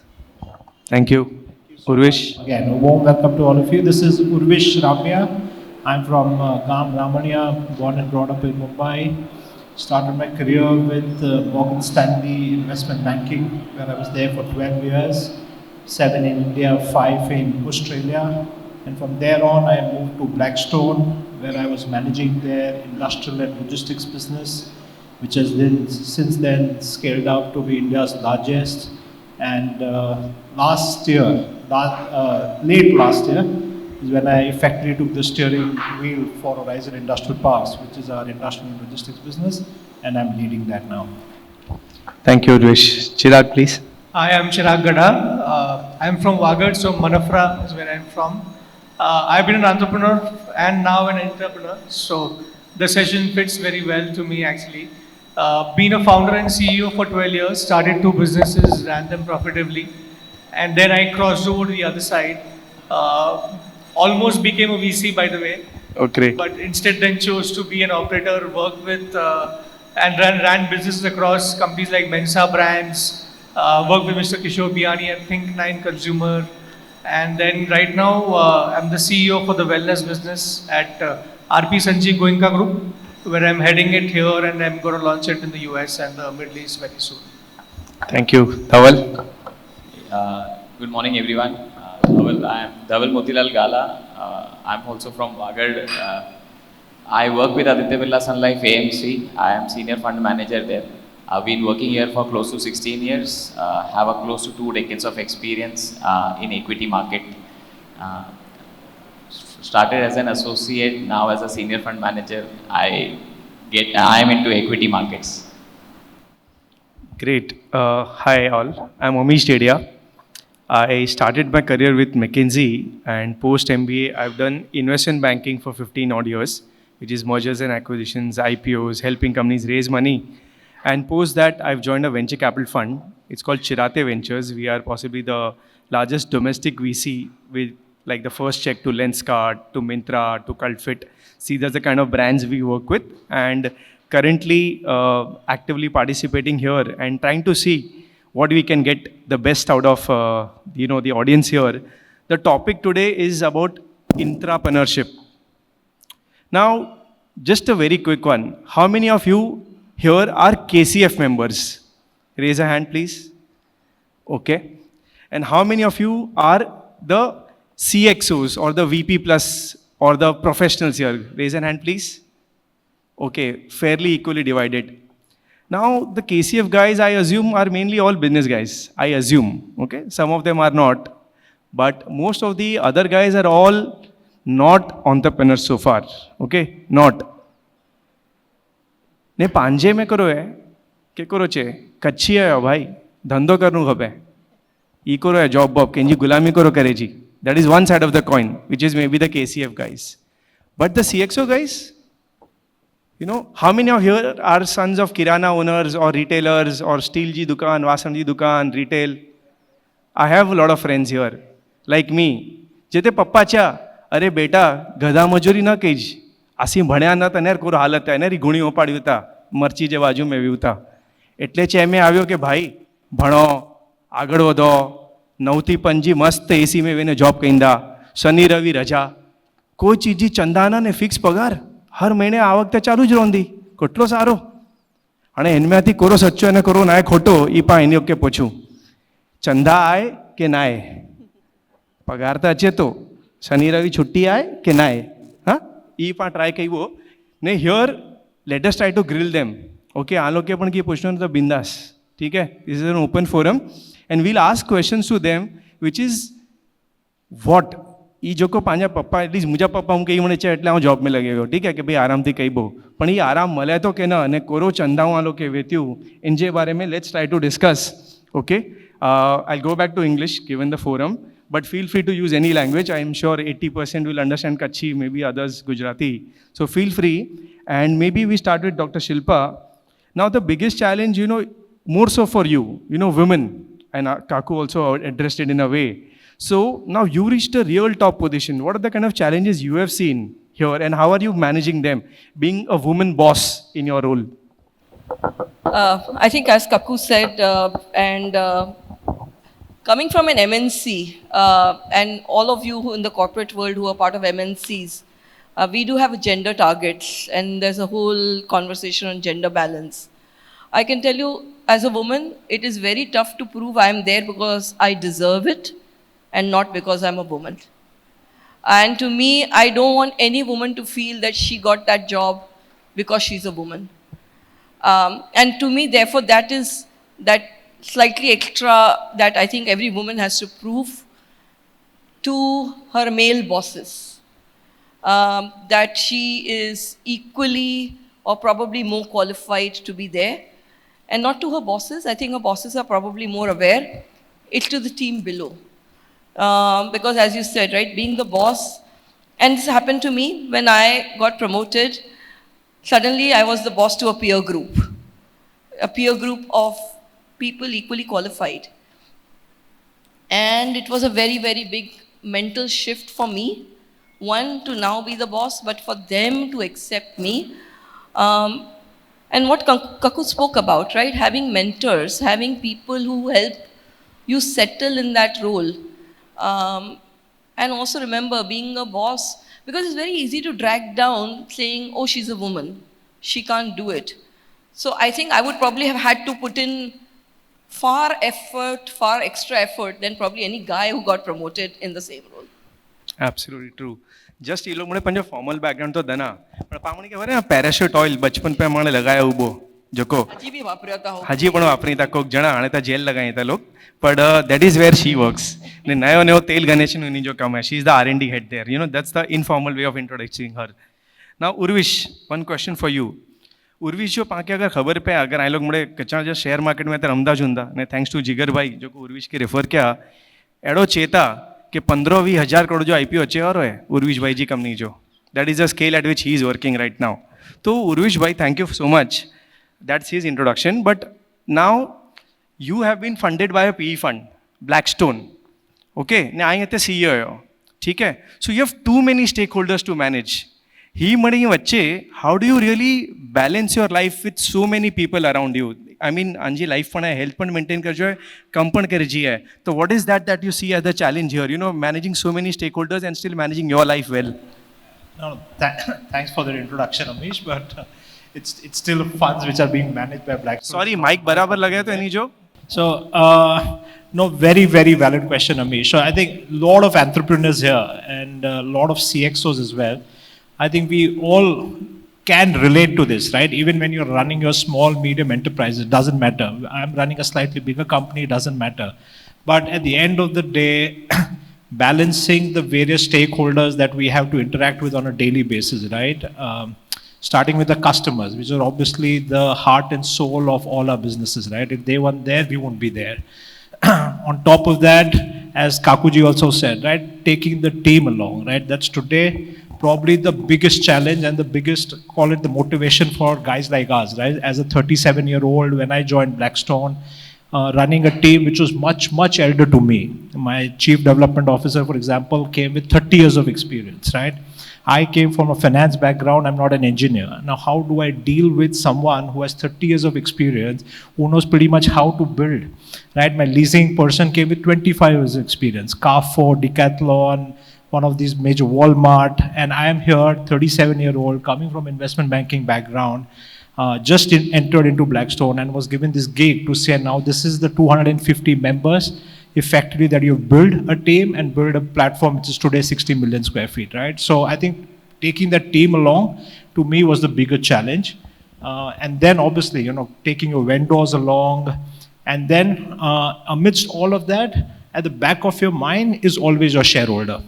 You know, people who have kind of trusted you with the capital, put that faith in you, and more so for me, right? Because as you correctly said, this is a company which is not just funded by Blackstone, this is promoted by Blackstone, right? So effectively, everything that we do in the country today is effectively taking that legacy, the 4 decades of Blackstone's legacy ahead, right? Any faulty step that we take is effectively, you know, ruining what the guys have done for 40 years, right? So, you know, sticking to your ethos in a very, very executionally challenging country like ours, right? At every step you could falter, right? So how do you still work in a very compliant way and still grow at the breakneck speed? I think that to us was the biggest challenge when we started. And as I said, you know, returns are paramount. No shareholder, you know, beyond a point will give you a long rope if you don't provide returns to those shareholders. So shareholder returns, of course, were paramount. But to us, the biggest thing was, you know, how do we safeguard the 4 decades of Blackstone's ethos, legacy, and not do anything wrong in a executionally challenged country like ours. So yeah, that's probably explains why I have so much less hair in 5 years than what I had. Blackstone is the world's largest private equity fund, which has been funding them. जो को काकू पकेचा scale जी जो को बात किया, this company does everything only at scale, nothing short. Okay, that's where he's working, and that he has to responsibly take ahead. Now coming to Chirag, okay. आजकल IPL में नहीं होता संजीव गोइंग का बहुत visible हुआ था, one of the guys अगर आई लोग ध्यान दिया हुआ था, ती उन्हीं जी one of the company में CEO हैं, बोलो, ने करो आयुर्वेदिक products, करो exactly उनमें. It's a brand called Dr. Vaidya's 150-year-old legacy Ayurveda brand.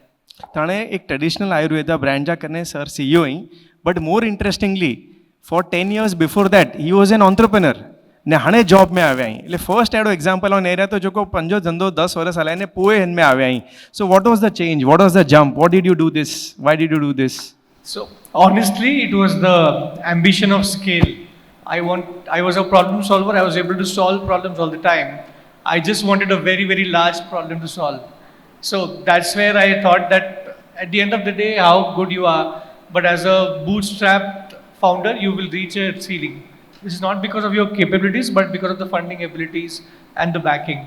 So I thought, why don't we try and look at the institutional players and startups and work on someone else's balance sheet. I'm still an entrepreneur. I was an entrepreneur, but on someone else's balance sheet and at a much bigger scale now, right?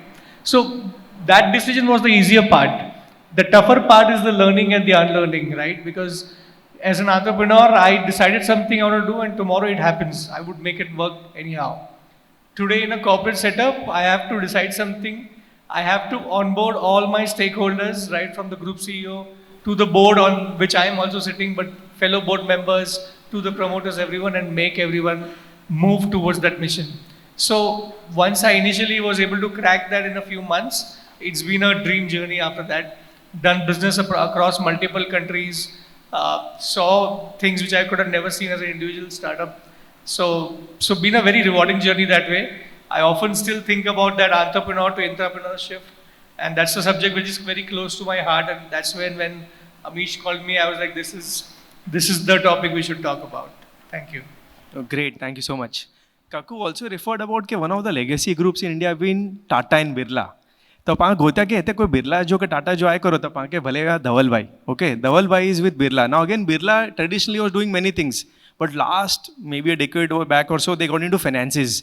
ने how much of money do you manage for them? ये mutual fund हलाई था fund कितना 1000 करोड़ ही संभाला था sir? I manage close to 18-19,000 crore rupees. 18-19,000 crore. Of AUM. એટલા પૈસા એ sir કે રોજ સવાર જો વિચારજો કે કેને મેં લગાવ્યા ને ક્યાં આ લોકો પૈસા પાછા બનાવી દિયા. So that is been what Dhaval sir is doing here. So Dhaval tell us about પૈસા તમે મેનેજ કરે મેં એક્સપર્ટ એટલે જ તે પોગાયો, but besides money what else do you have to manage to stay where you are and to continue and not fall from here? What other things you have to manage? So first of all, thank you for this opportunity, inviting me on this panel, Amish. See, there are several things I have learned, evolved. Taking a leap from what Chirag Bhai said or Urvish mentioned, right? They are transformers, means they have transformed from doing something to reaching somewhere. So what I believe is you have to keep learning every day. There has to be curiosity that you keep learning and keep evolving. I am actually Vagadile Kutch language thodi different I think. What I would say is that you should keep learning every day. You need to transform. I started as an associate, then I became an analyst, and then I became a senior fund manager. I have worked for close to 16 years in the same organization, but I have not done the same work. Maybe as I started, my only role was to find a single stock, and where I will make more money, I will build conviction. Today, as you asked me, I run or I manage money. So my ultimate goal is to create wealth for all the investors who have invested in our funds. So it is more of a job of a risk manager. How do I fit some stock in my portfolio rather than analyze a stock from the bottoms up, which I used to do say 15 years back. So that is a transformation or change. People do ask me that, are you not bored or are you not looking to start your own fund? The point is the amount of scale, the amount of thought process goes behind managing such large money is something which I keep learning every day. And therefore, maybe I have stuck around with the same place, which is Aditya Birla Group. Excellent, thank you. All of us, started right out of college, maybe out of BCom, CA, MBA, जो को पढ़ा इन लोग क्या होंदा, okay? So we all started as very, very junior people, ठीक है? But what was it that your leaders saw in you? Okay, that they chose that yes, Shilpa is the one to become the head, Urvish is the one to become CEO, Chirag to become the CEO, Dhaval you become the fund manager. Anuji, life mein, what was that one point or that one goal which you took, which made you shine out, and that's why you are here. When you were juniors, maybe 10, 15, 20 of you would have been hired. Who level that lamade hunda. But onmyathi ee hierarchy mein ainki mate poga. If each of you can narrate your success, what happened really, and that maybe can inspire many of us here, including me, please. So Shilpa, you want to start? Yeah. So as I said, I spent probably almost 25 years with Unilever, and about 15 years into my career, or maybe 18, I forget, 18 actually, where I was pretty much leading a very specific part of R&D, which was personal care. And the head of R&D from the beverages team approached me and said, it's high time you got out of your comfort zone. Why don't you lead the tea program?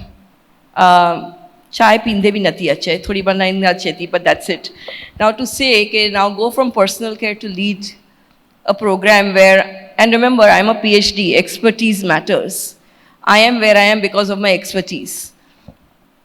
I think I turned down the offer when it first came, saying, I don't know what you're talking about. How can I lead a team when I am not the expert? And I think the big conversation that happened at that point was, we are looking at you as a leader because you have leadership qualities that matter to the organization because you need to transition into a leadership role. you will have people in your team who are experts. So to me, the big shift was I am no longer the expert. I need to trust the team below me to tell me to do the right thing, and me being the leader, leading to make sure the right decisions are taken.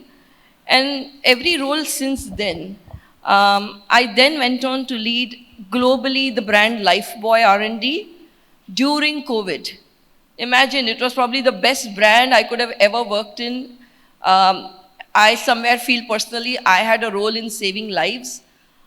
Somebody said, right, do you work Saturday, Sunday, Raja? I can tell you, 7 days a week, 20 hours a day was life then.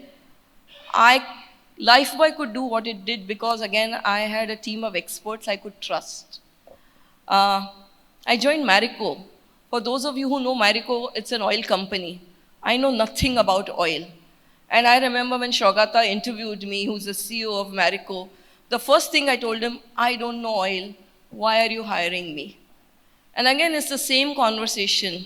It is about making that transition and saying what it means to be a leader. And I've learned it time and time again in every succeeding role, is to lead through your team, lead through people, but you need to be the face of every decision, because when things go wrong, you better take it.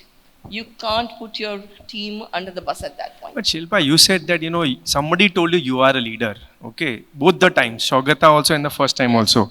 So what did they really see in you? What do you think is your introspection? Ke corona area unda, kane pojota barabar hai, you have to manage and all. But what did they see in you, if you can share that? Or what were the few things you had done which made you shine out? I think from a leadership style point of view, I'm extremely empowering as a leader. Extremely empowering as a mother also. But I think these are roles that don't change. Let me tell you all, I think all of us play similar roles in different facets of our life. But to me, I think one of the things why I rose, Marico didn't know me, but they were very clear. We had your resume on our table. I was headhunted out of my lovely retirement plan to go join them again.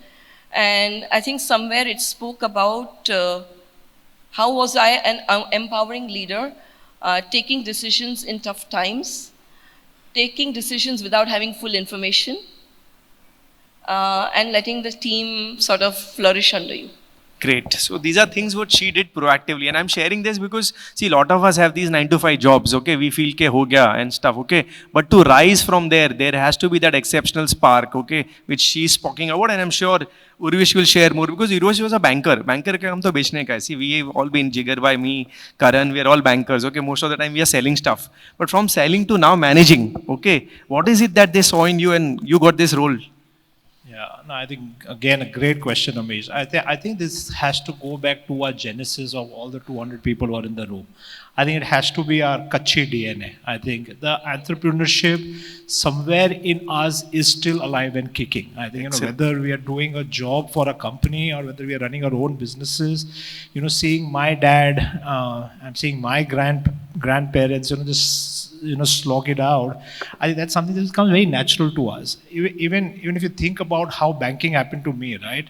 As a 22-year-old whose life was probably Andheri and Parla. My college was Narsi Monji. I lived in Andheri. My classes were JK Shah and this. So, it was almost like, Bandra jane ke liye isko visa lagega type of, my growth, right? And then from there on comes a call to join Morgan Stanley. And then 2 years into that, I go to Australia for a 2-month rotation. And my boss, David Dixon, at that point in time, I think he was a legend, probably one of the guys who probably, is very, very instrumental in being, in transforming from what I am today. He just puts a hand on the back and said, can you just stay behind? We need an analyst. You guys come from India, you understand maths, etc. so well, which some of my guys on the floor don't understand. And I just decided to stay back. I think that's what it was, from a guy who had not even left Andheri Parla for 22 years and then to decide that today, Australia, I'm going to make it my new home. I think that just, only some Kutchi Marwadi could have done that. That DNA in us to say we have the courage, we have the openness to just pick up what comes on your way, right? And then coming to your point, having done sales for close to 12 years, I get a call from Tuin Parikh, right? And again, because I worked so closely with Blackstone over the last 4 or 5 years of my career, And that guy just tells me, I'm just starting a new venture, industrial and logistics. We just bought something. Why don't you come over? That exactly was that conversation. Kid you not, it was a 30-second conversation.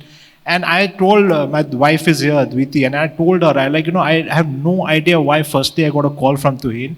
And what has he seen, that I can come and lead a business from somebody who comes from sales background to now being on the buy side, not only buy side, but actually running a live business with, as I said, today has grown into India's largest industrial and logistics company with 250 employees, 60 million square feet of what assets we manage across 10 states, right? I was like, I have no idea. And I was 36 back then, 37 back then. I said, I have no idea why he's doing it. But again, I think it goes back to the genesis. Somewhere they must have seen the spark that, whether these guys are in their business, whether they're running, a Kirana store or whether they are running a Blackstone or a Morgan Stanley, these guys have that internal entrepreneurial spirit in them. Today, the issue with a lot of these large companies are, right? What, Dhaval and Chirag was saying that, 15,000 crores, 20,000 crores, they have the scale, they have the processes. But what is missing, trust me, in some of these companies is this entrepreneurial spirit. Somebody who can go there, lead it, and trust me, it's not that difficult. We all have it in us. Just go there, be with the team, carry the team along, and just do some of these things right? Obviously, in this, you lose your hair and you lose 7 days of week, and I've lost so much of my own family time, not having been there when Dviti was raising Arav, not being home, traveling almost like 5 days a week, in India, across the globe. But yeah, I think you sacrifice something, but then you gain.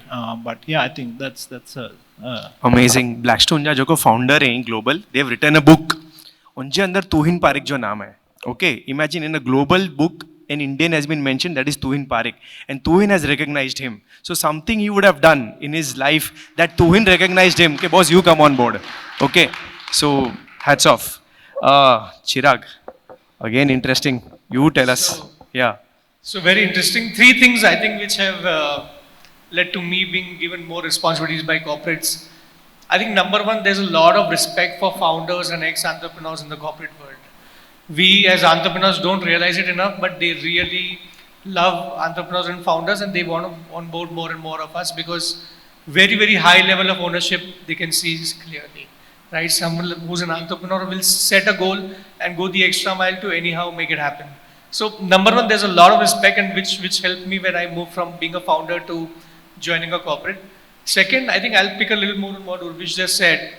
Being a Kutchi, really there are so many innate abilities that we have. Kutchis, Marwaris, I'll tell you, I mean, the way we are good with numbers, I'm sure all of you will agree, the way we have the business instinct, the way we are also spiritually quite grounded. There's so many things among us which are exceptionally good, right? And we are also one of the migrant communities which came to Mumbai many years back and settled ourselves and are now growing. So which means we have that zest and the fire in ourselves to grow. I mean, these 2 things really, really kind of help me, and believe me, and I really want to give this as a message to everyone here, corporates know this, that Kutchis, Marwaris, we have all these abilities and we have the ambition to grow also. So anyone wants to take any message from today, this should be one of those that, I mean, they realize this is there. We don't know that they realize that. So we should really, really make the most out of this. So these are the few things which really helped me. Excellent तो ये अशोक भाई हैं किरीट भाई Jerry पाके higher किए था नहीं लोग तेनी के खबर है कि इनमें गच्चा है जूस जो कोई छोकरो का छोकरी दींदी ओके तो पाके पण नेरे जो के पाके लोग बराबर दिए ताके ना ठीक है but coming to Dhawal 19,000 crores again sounds unimaginable to me. It's like what almost $2 billion plus dollars. Okay, $2 billion जो कहीं manage किया था. From your बच्चा role of analyst to this or associate to this, what do you think? What did they see in you? If you can share, because all here most of the others are not into finance; they are onto core businesses. You are just into managing money. So what did they see? कि यार this guy can manage 19,000 crores. First thing, I never started managing money directly 19,000 crores, so it happens, evolution happens. But yes, I can tell you something that I started as an research associate. In my first role, I worked with JP Morgan or BNK Securities in the past. And from there, I realized what was something I loved doing. I loved doing was investing myself or basically making, managing larger pools of money. That is what we had learned even in the college or MBA which I did. So then I happened to join Aditya Birla Sun Life AMC. Yes, in life one needs to take risk, one needs to go out of comfort, and it is also the luck of lady luck, one people calls is the right place, right time approach. I left a good paying job to join a buy side or a Aditya Birla Sun Life AMC role, and then over the years was able to launch one product. I have been a BFSI analyst for now close to 2 decades. That was my key differentiating or a key role which I used to do. Started with that fund, and in the last 5 years I have now managed close to 6 different funds in my current avatar of being a senior fund manager. So things happen steadily. Maybe to the subject of intrapreneur, what I can tell you is that ownership is a very important word. When it comes to an entrepreneur, the important is that he owns the equity. And when it comes to all us individual, maybe the 2 gentlemen sitting besides me in that sense, it is about we have most ownership. What takes us higher is the role of ownership. It need not be always ownership is only about equity ownership. It's about the role or the work what you are doing, because all the jobs or all the work which is done is by the people. The product is introduced by the people themselves. So that is how I took my job and how I loved it. Managing money was one of the passions which I learned during the college what is done exactly, and outcomes were very different. So the one line I can tell you is important to take risk, important to go out of comfort and take ownership of the work. Need not be only ownership of the equity. I can tell you with very strong experience is that at Aditya Birla Sun Life AMC, where I've been working, the culture of entrepreneur is there in my team. So many of the people, what we do is we go and analyze businesses, we meet CEOs, CXOs at different company, and we take a bold conviction call of investing or not investing in that company.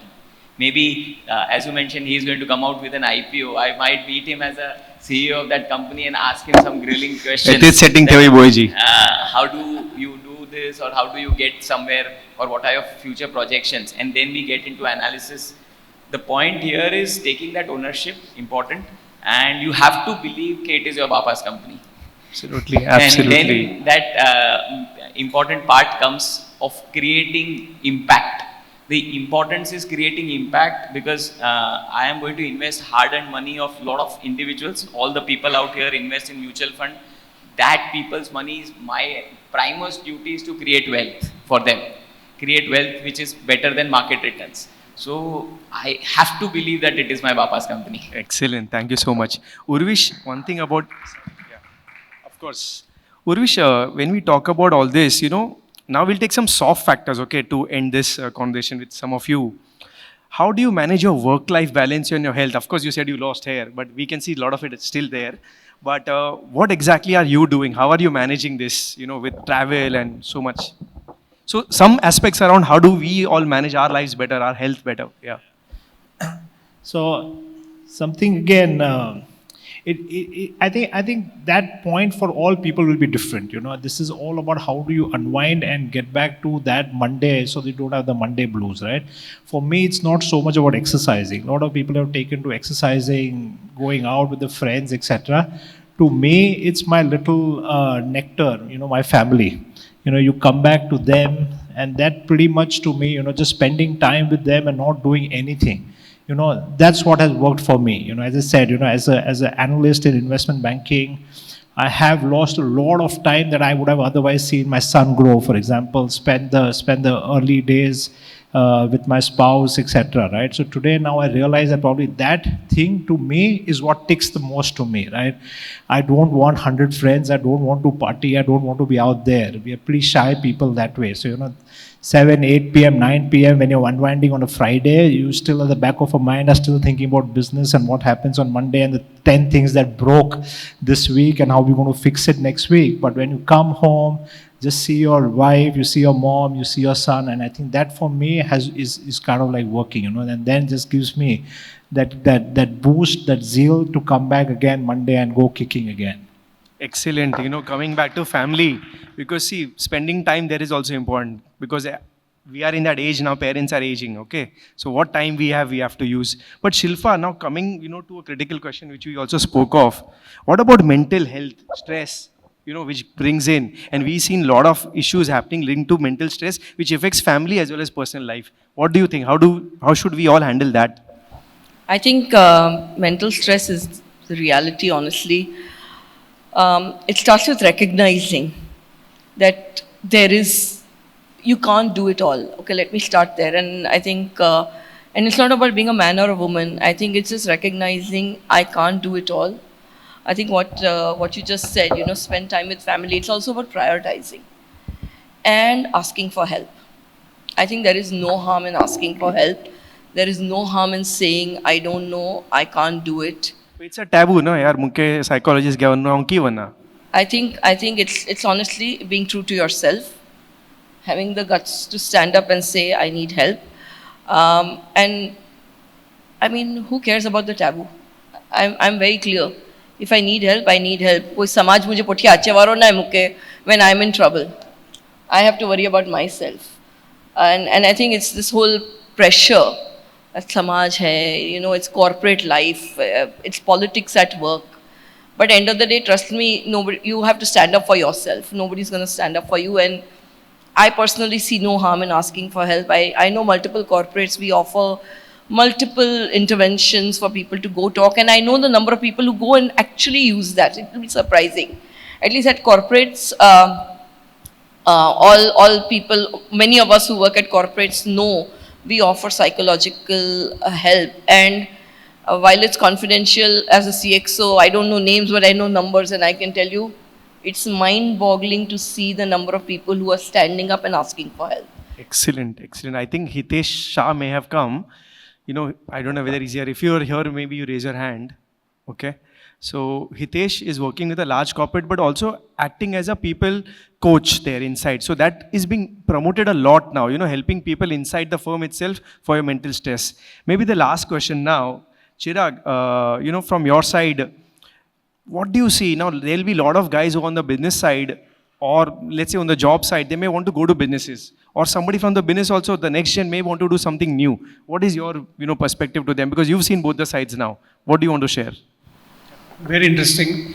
I think anyone wants to move from a business to a job, I'd say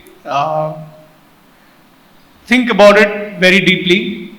Have stakeholders with you, your family and all the other stakeholders. You should take everyone along, because it's going to be a journey that's going to take a lot of learning, unlearning, and trials and tribulations. So ensure that you have everyone aligned with you. Secondly, be ready to learn and unlearn. It's going to be a very different journey when you move from entrepreneurship to there. As I already said, we have to take all stakeholders along in everything we do. Also, the most important thing which I learned is stop being the smartest person in the room and stop doing everything yourself. Right? I created a lot of smarter people around me. Stop being the smartest person in the room. And initially it feels like a demotion because you're not doing everything, but it's actually a promotion because a lot more things are getting done within the same time. So that is the only way you will scale. So that's number one advice from this to that. And if you're in the corporate world and wanting to start something of our own, which I think 90% of people you ask, वो बोलते हैं मेरे को खुद का तो कुछ करना ही है.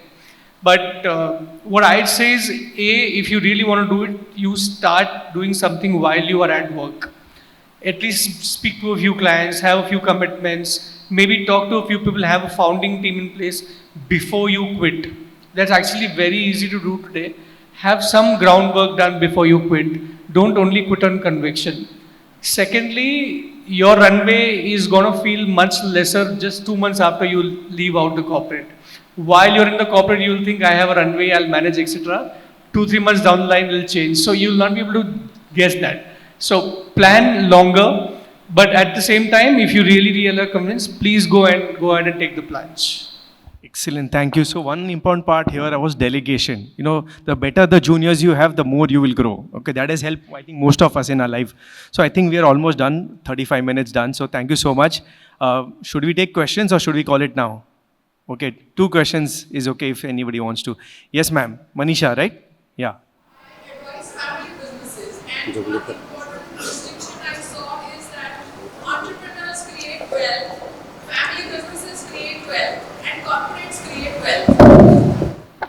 how would you classify a difference between what you call as entrepreneur and family business creating wealth versus a corporate creating wealth? Because throughout the discussion, corporate world is seen as something very different. Is the difference just about governance? Is it just about the kind of pay packages that happen in corporates which family businesses are reluctant to go ahead with, or anything else? Yeah. So, coming from Marico, which was a family-run business turned corporate, turned professionally run, and having worked in the corporate, I don't think it's any different. I don't think it's looked at differently. At least at Marico versus Unilever, when I do the comparison, it's the same. It's all about ROI. It's all about creating wealth for the shareholder. Yeah, thank you. My question was more also about, some of the small and mid-sized companies doing entrepreneurship, family businesses which are smaller and mid-sized, maybe the mid-caps and the small caps of the world versus the really mature corporates. So are you talking in financial sense also? I mean, so you all have been for in the example, business when I started out, I joined Mensa Brands, which was a startup. If I were to talk from a financial and wealth creation, value creation perspective, when you join in leadership roles and you're not an individual contributor anymore, you also get to partake in the wealth creation, which is, I got ESOPs when I joined Mensa. Currently at RP Sanjeev Goenka Group, we have a long-term incentive plan for leaders. So the longer you stay over and above salaries, etc., you make, there are other ways of creating wealth. So that's also a way where in your own family business, your valuation will go up the business. But here, you are also rewarded through this way if you reach beyond a certain level of hierarchy. You want to add anything, Urvish? Yeah. Maybe slightly different take to this. The way I think about this is an entrepreneur is an entrepreneur is an entrepreneur, right? We all chose a maybe slightly different path to get there, right? Morgan Stanley Blackstone taught me something that if I would have started a family-owned business, I may not have learned. How to do some of those things in the righteous way, how to handle scale, how to do some of these things in the most, as I said, the righteous way. Right, but having said that, today the entrepreneurial zeal in me is not dead just because I've joined a company. Right, nothing stops me even at 50 tomorrow to just start and say, now I know how this side of the table works. But I also know, by the way, how the other side of the table works. Today, to go and make a pitch to the US investors, UK investors, these are some opportunities that if I would have started small as an SME business, maybe I would have made it big, but maybe I wouldn't have got that opportunity. So I still believe that it's just a path. The journey is much, much, much longer than this. Rather than seeing it in a silos of 5 or 10 years, the opportunity to go and start a new business for me tomorrow at 50 always is there. But probably I'll be able to give it a much different perspective now that having seen some of these companies, how they do manage scale of my Blackstone manages probably $1 trillion of AUM globally, right? To go and meet some of those people, the opportunity otherwise would not have been available to me. Just to add, Bangalore में Bellandur area में आदर्श farm connect society है होते पहला bungalow 4 crore जावा ठीक है Swiggy ने जोमेटो जे IPO जे पोए बंगले जो भाव 12 करोड़ थे विचारो कि they'll answer something what happens on the wealth creation for individuals. One more last question. Sir, you took a question last time, so this time we'll give it to somebody else. Yes, Mr. Kenya. They don't want you to ask. Okay, we spoke about proactiveness, enthusiasm, to be an entrepreneur, take that extra step. But what should we be careful about? Not crossing that line, because you still on that.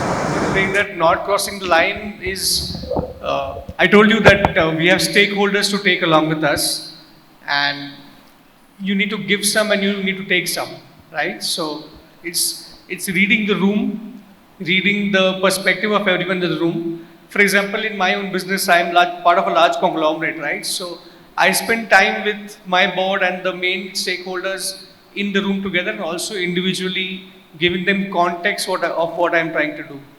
What that does is, whenever the business is being spoken, even if I'm not there in the room, people know what I've been doing. And they will say, hey, Chirag is doing this, I know it's happening in the business.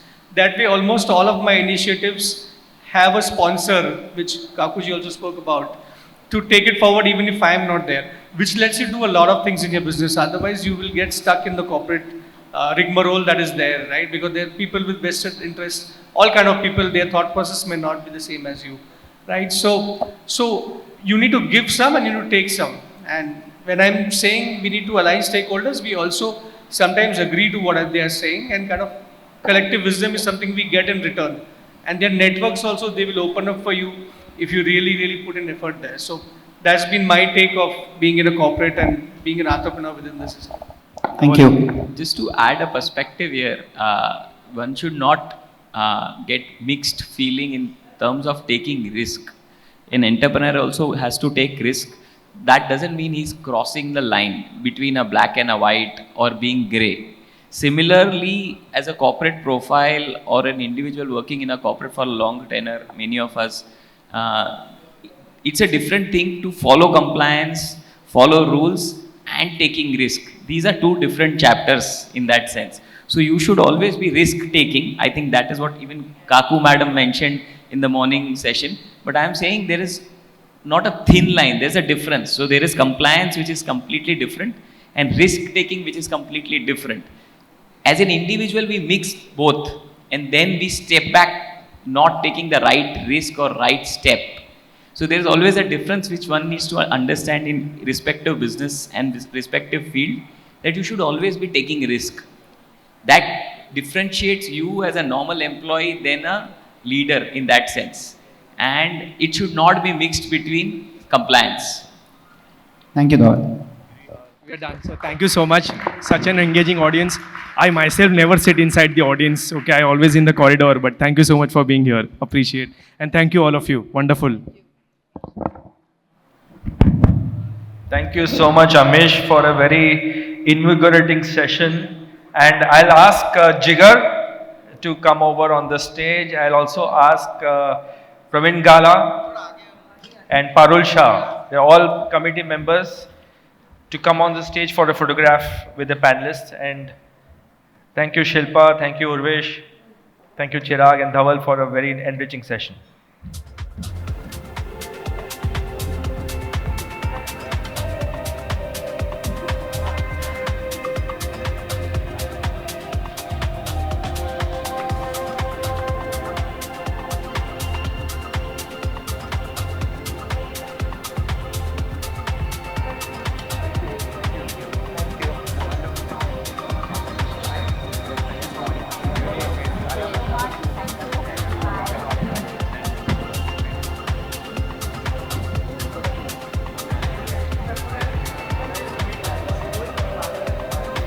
Thank you all. I will now want to call upon a very interesting person again.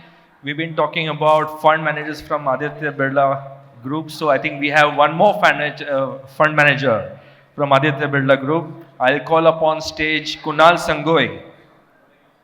Kunal, if you can come over. Kunal has been with the Aditya Birla Group on the fund management side. He is managing almost 4 equity schemes, and plus he's an associate fund manager with another scheme. And he's been with the group for 14 years. Before that, he was with Edelweiss, and he tracks some very interesting sectors, including internet. So I'll ask Kunal to come and for 2 minutes share your perspectives on career growth and any guidance that you might want to share. Come. Sure. Big hand for Kunal. Thank you, Bhavesh bhai, and good afternoon, everyone. Thank you, Mukesh bhai, for getting me on this platform. Truly enriching experience to be here and among all the esteemed professionals. With Aditya Birla, I have been there for about 14 years. Similar to what Dhaval mentioned. Joined as a senior analyst, and then over a period of time as an associate fund manager, and now senior fund manager. So managing multiple schemes, I think, a lot of perspective Dhaval shared, but, I'll tell you that, fund management at the core, it looks fairly glamorous, but, when we go deep down, it is about, taking risk and going out of the comfort zone. Every day we have to take decisions, be it on companies, sectors, about the macros, and going out of the comfort zone. So I think what is more important, uh, not just, so talent is one thing, but the hunger and passion is what I would say are the core things that, the ability to, trying to learn, as Kaku ma'am also mentioned about, unlearning and learning. So it is about, getting out of the comfort zone. And I think it is about keeping your emotional energy levels higher. There will be times where markets will test you. So keeping that emotional energy high and the drive within yourself to to rise again and not be bogged down.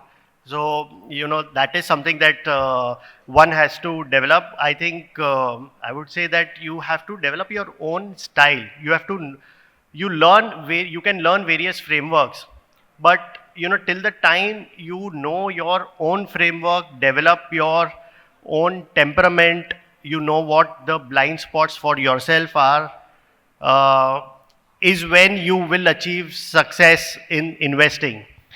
You cannot, I would say that you can learn from various investment gurus, but more important is about developing your own temperament, own process, what is working for you, what is your style, because multiple styles work across investing, the whole investing gamut. So I think know your style, what works for you. I think that is something that I have been implementing. So I think that's it. Yeah.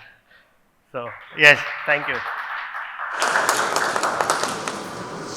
Thank you, Kunal, for sharing those wonderful thoughts. I would want to make an announcement. I think today's event has been going phenomenally well, and inspired by this discussions, I think Hardik Mamania of Saurashtra Trust has agreed to kind of have a podcast of entrepreneurs and entrepreneurs on Saurashtra's Trust digital medium free of cost, so from on a weekly basis. So I think that's a fantastic. So big hand for all of us and also Hardik Bhai to kind of do this. I would now want to continue upon the journey of felicitating the professionals in the community, and then after that I'm going to call upon Bhadra as well, and then we'll follow up with a panel discussion. So to begin with, we will can we have the slides of people to call upon? And for this, I would want to call upon, can I have Gaurang Sanghvi from Navneet please on the stage?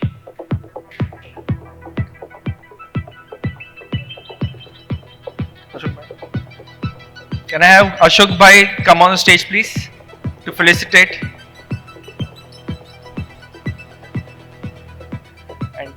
And Karan Vora, please.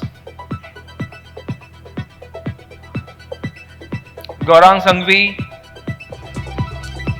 I'll also call upon Hardik Gogri.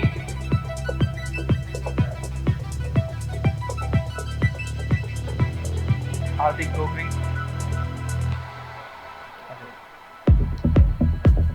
Hardik Shah as well.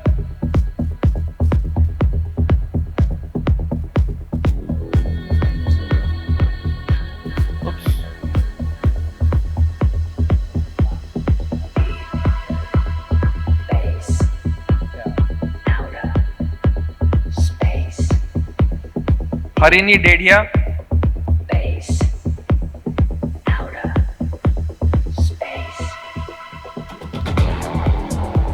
Harsh Sethia. Again, this is in alphabetical order, so request all of you to be ready. Hitesh Shah.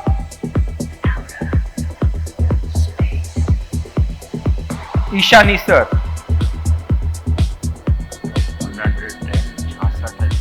Yeah, got it. Isha, come over. Yeah, please. Hitesh Shah.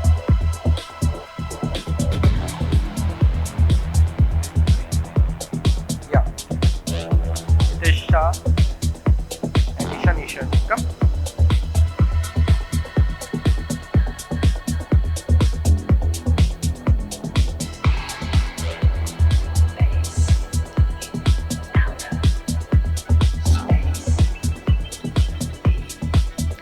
I call upon Jainil Satra, please.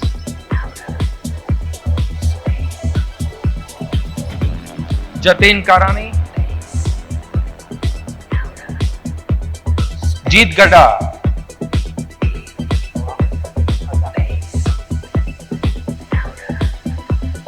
Jitendra Nagda,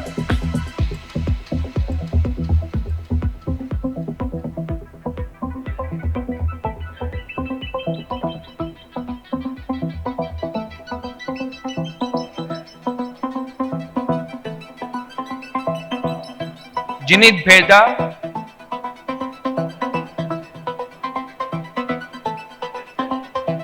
Jogesh Chheda,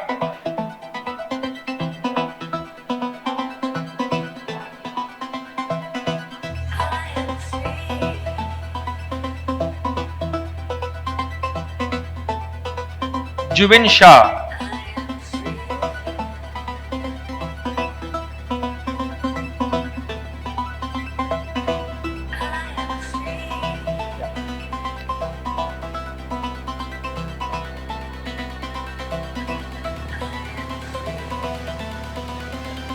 Kailash Gajara, Kaushal Dedia, Axis Bank, Kaushik Mamania, Ketan Shah, HSBC, yeah.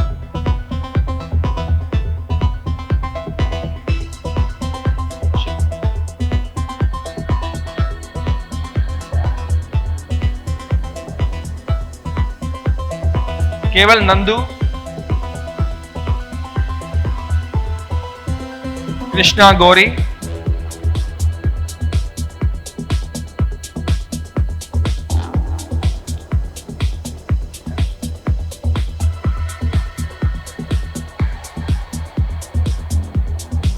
Kunal Chheda, JP Morgan,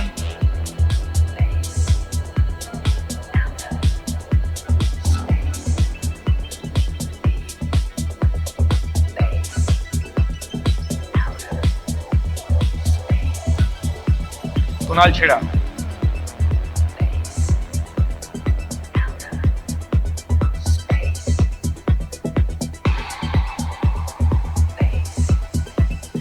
Kunal Sangoi,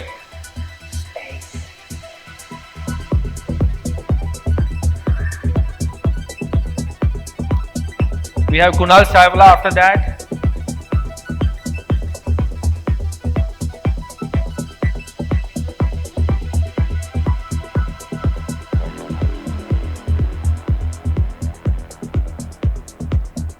We have Mehak Chheda after Kunal Savla.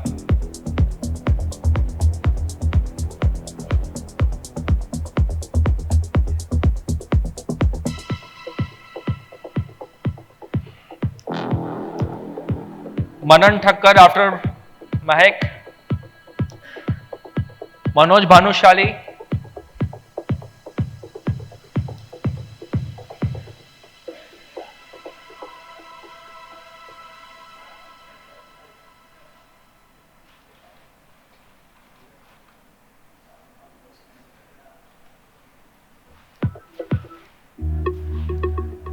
We have Mayank Mamania after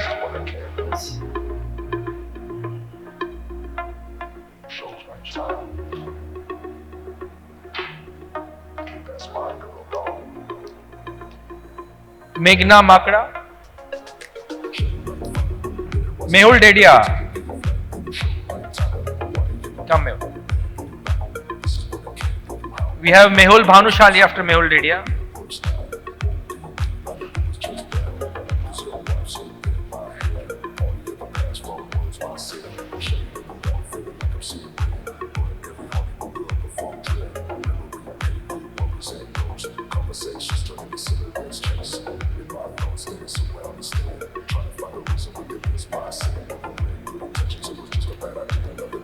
Milab Maru,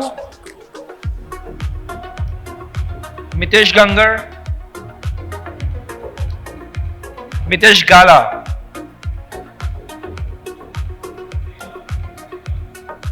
yeah, come. And we have Mitul Shah after Mitesh Gala, Monish Dedia again,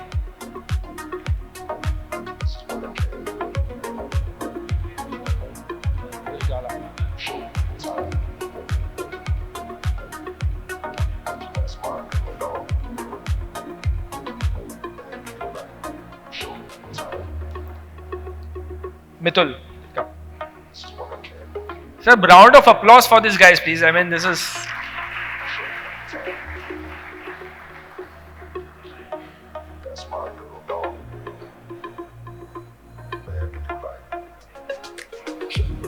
Monish Dedia. We have Neil Shah after this.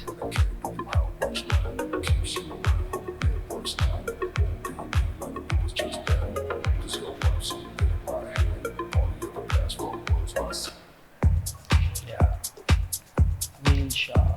Nikun Shah. We have Nishan Shah after Nikun Shah.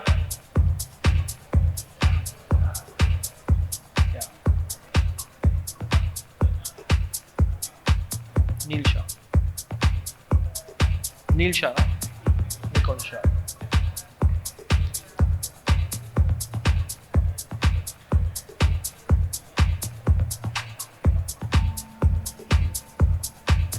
Neil Shah?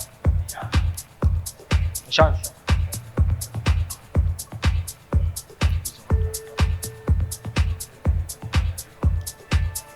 We have Pankaj Shah after this.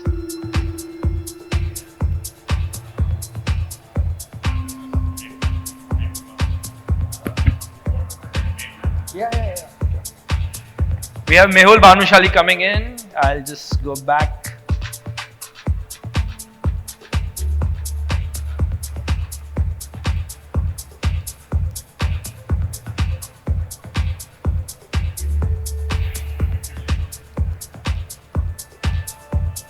Pankaj Shah, Paras Shah.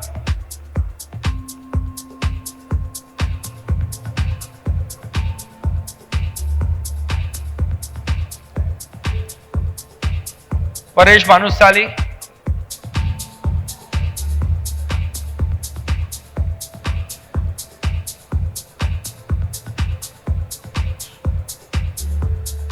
Come.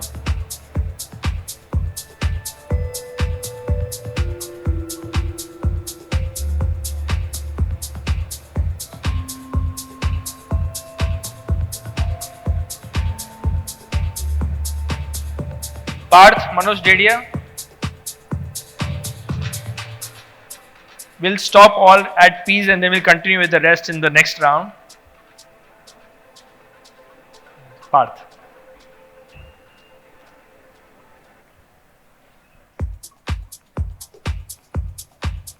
Piyush Vira again.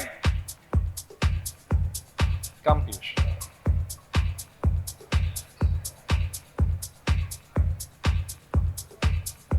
After this is Purvi Shah.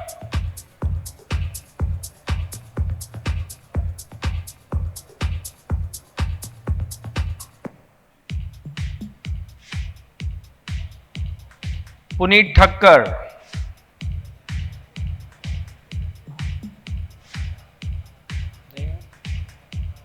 Purav Mamania. Rahul Shah. Okay, now we are going to, so we'll continue with this later on. And we have Puneet Thakkar.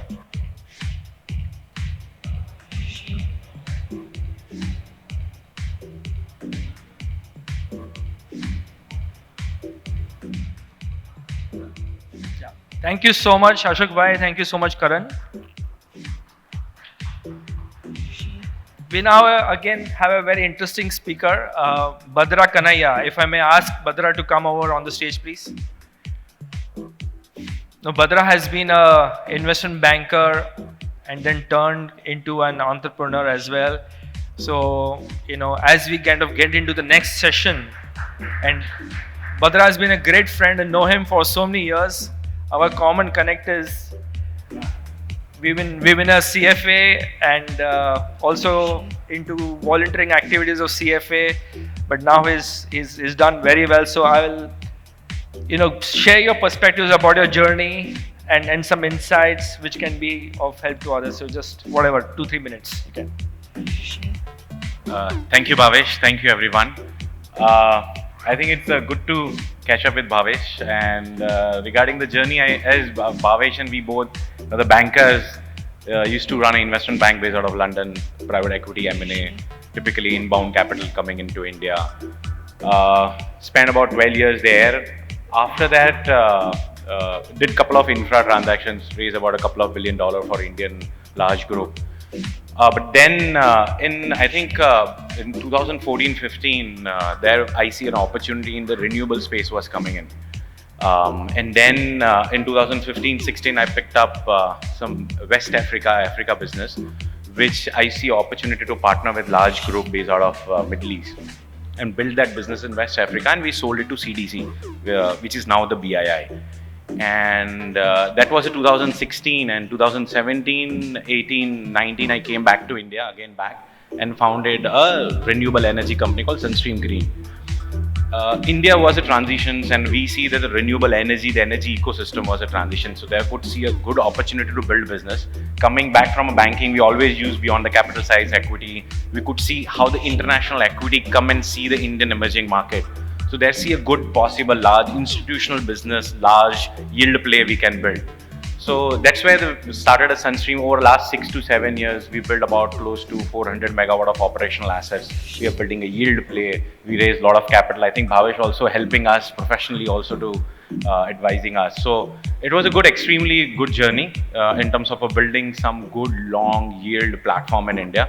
And I am not a technical person, but from a finance, I think the renewable energy is a space where I think ability to raise the efficient capital discipline, and raising the long-term capital was the play. And I see a lot of and entrepreneurs, and I see a Kakuji also talking. It's very learning experience also to how to build, and as an entrepreneur, what is the challenges you go through. So I think I look forward to interact. A lot of professional I see, it's the first time I see coming into KCF, and it's very exciting for me to, see a participant also learn. So look forward to interact and learn from each other. Thank you.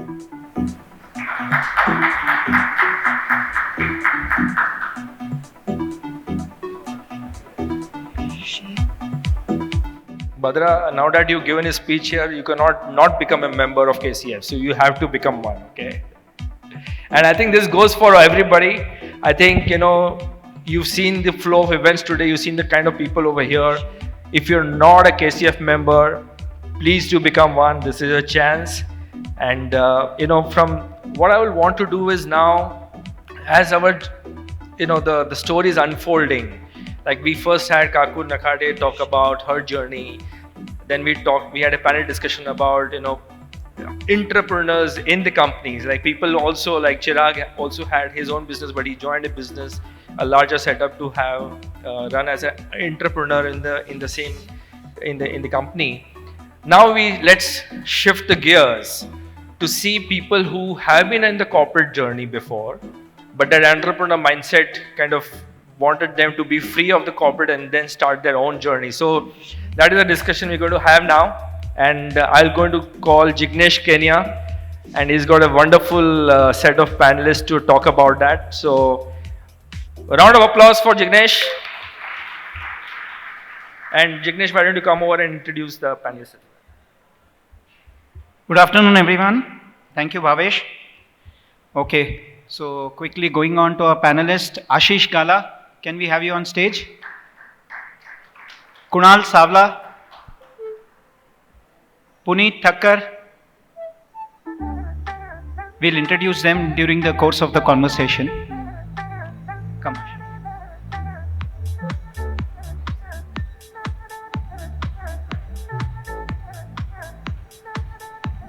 Give a round of applause for the speakers.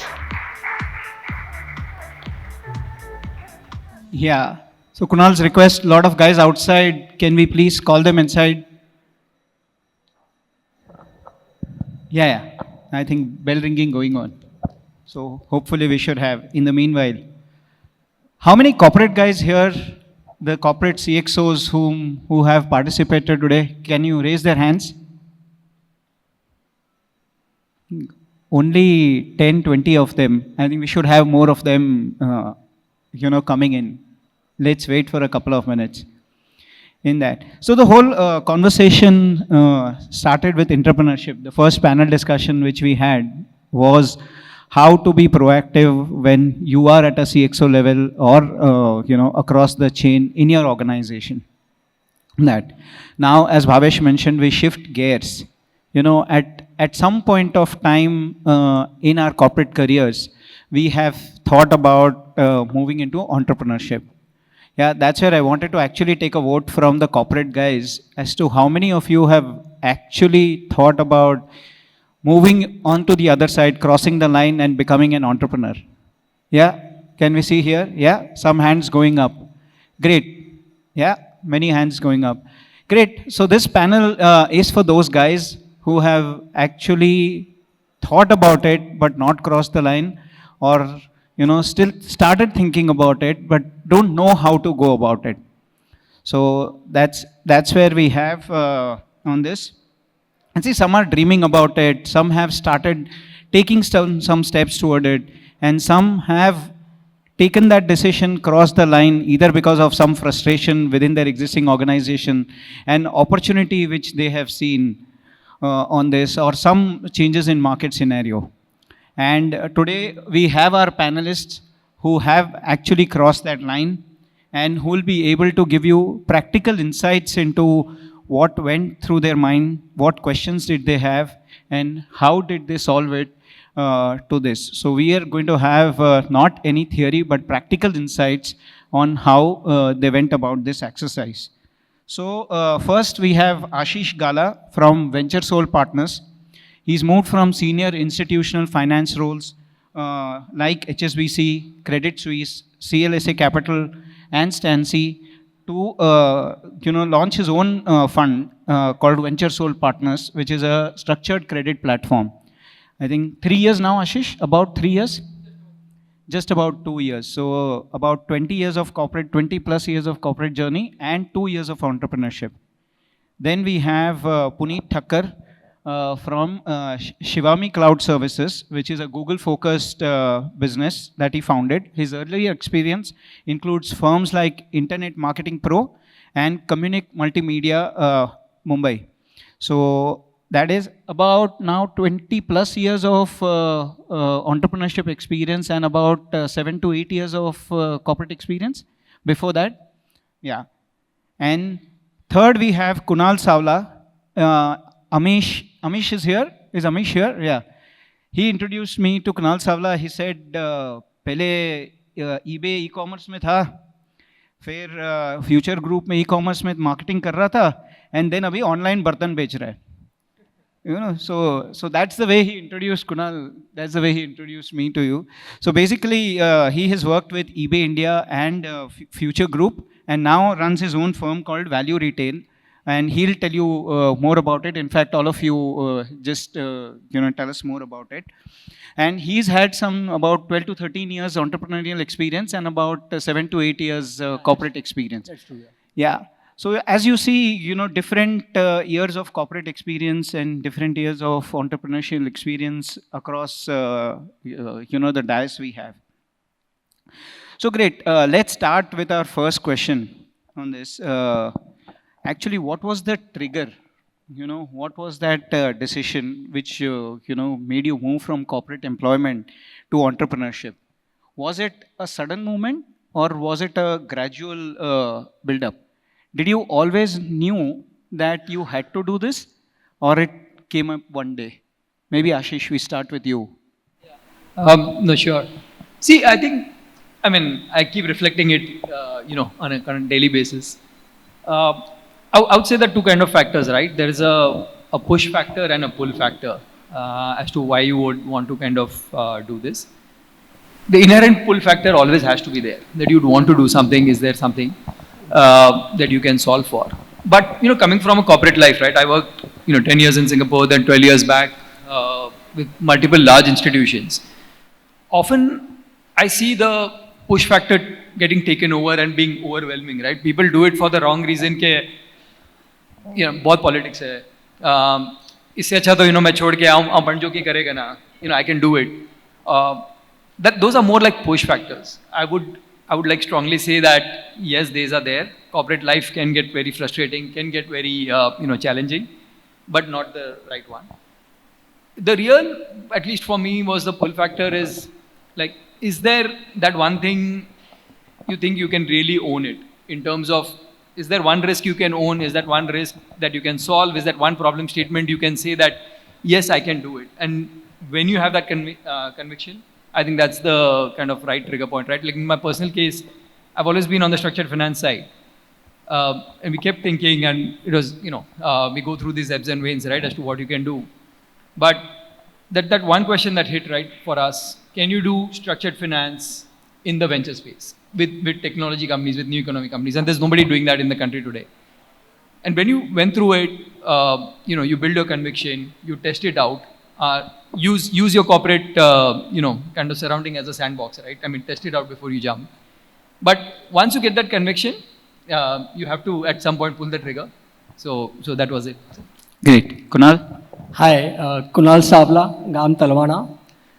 So, why did I jump from corporate to entrepreneurship? So, I have around 10 years of work ex managing the digital commerce kind of business. And within that, I've managed e-commerce, quick commerce, and specifically kitchenware as a product line. So this is, I've worked some 7-8 years for Future Group, managing Pantaloon and Food Bazaar kind of concept. And from there, I got a chance to work with eBay India. So it was 2012 where Amazon entered into India. 2013, Amazon website was launched in India. 2014, when I was in eBay, the eBay India business was looking very shaky. So that was the time it clicked about this is done, need to start up something own. But the journey started long back. Being in the corporate world, Dad had a business of kitchenware in Buleshwar market. So what I saw, what I understood, a lot of guys from our industry, they can manufacture good product. But what they were missing is, like, how do you showcase your product in a better way to the organized world? This part was missing, and this is one thing which I caught. इसको पकड़ के आगे बढ़ सकते हैं.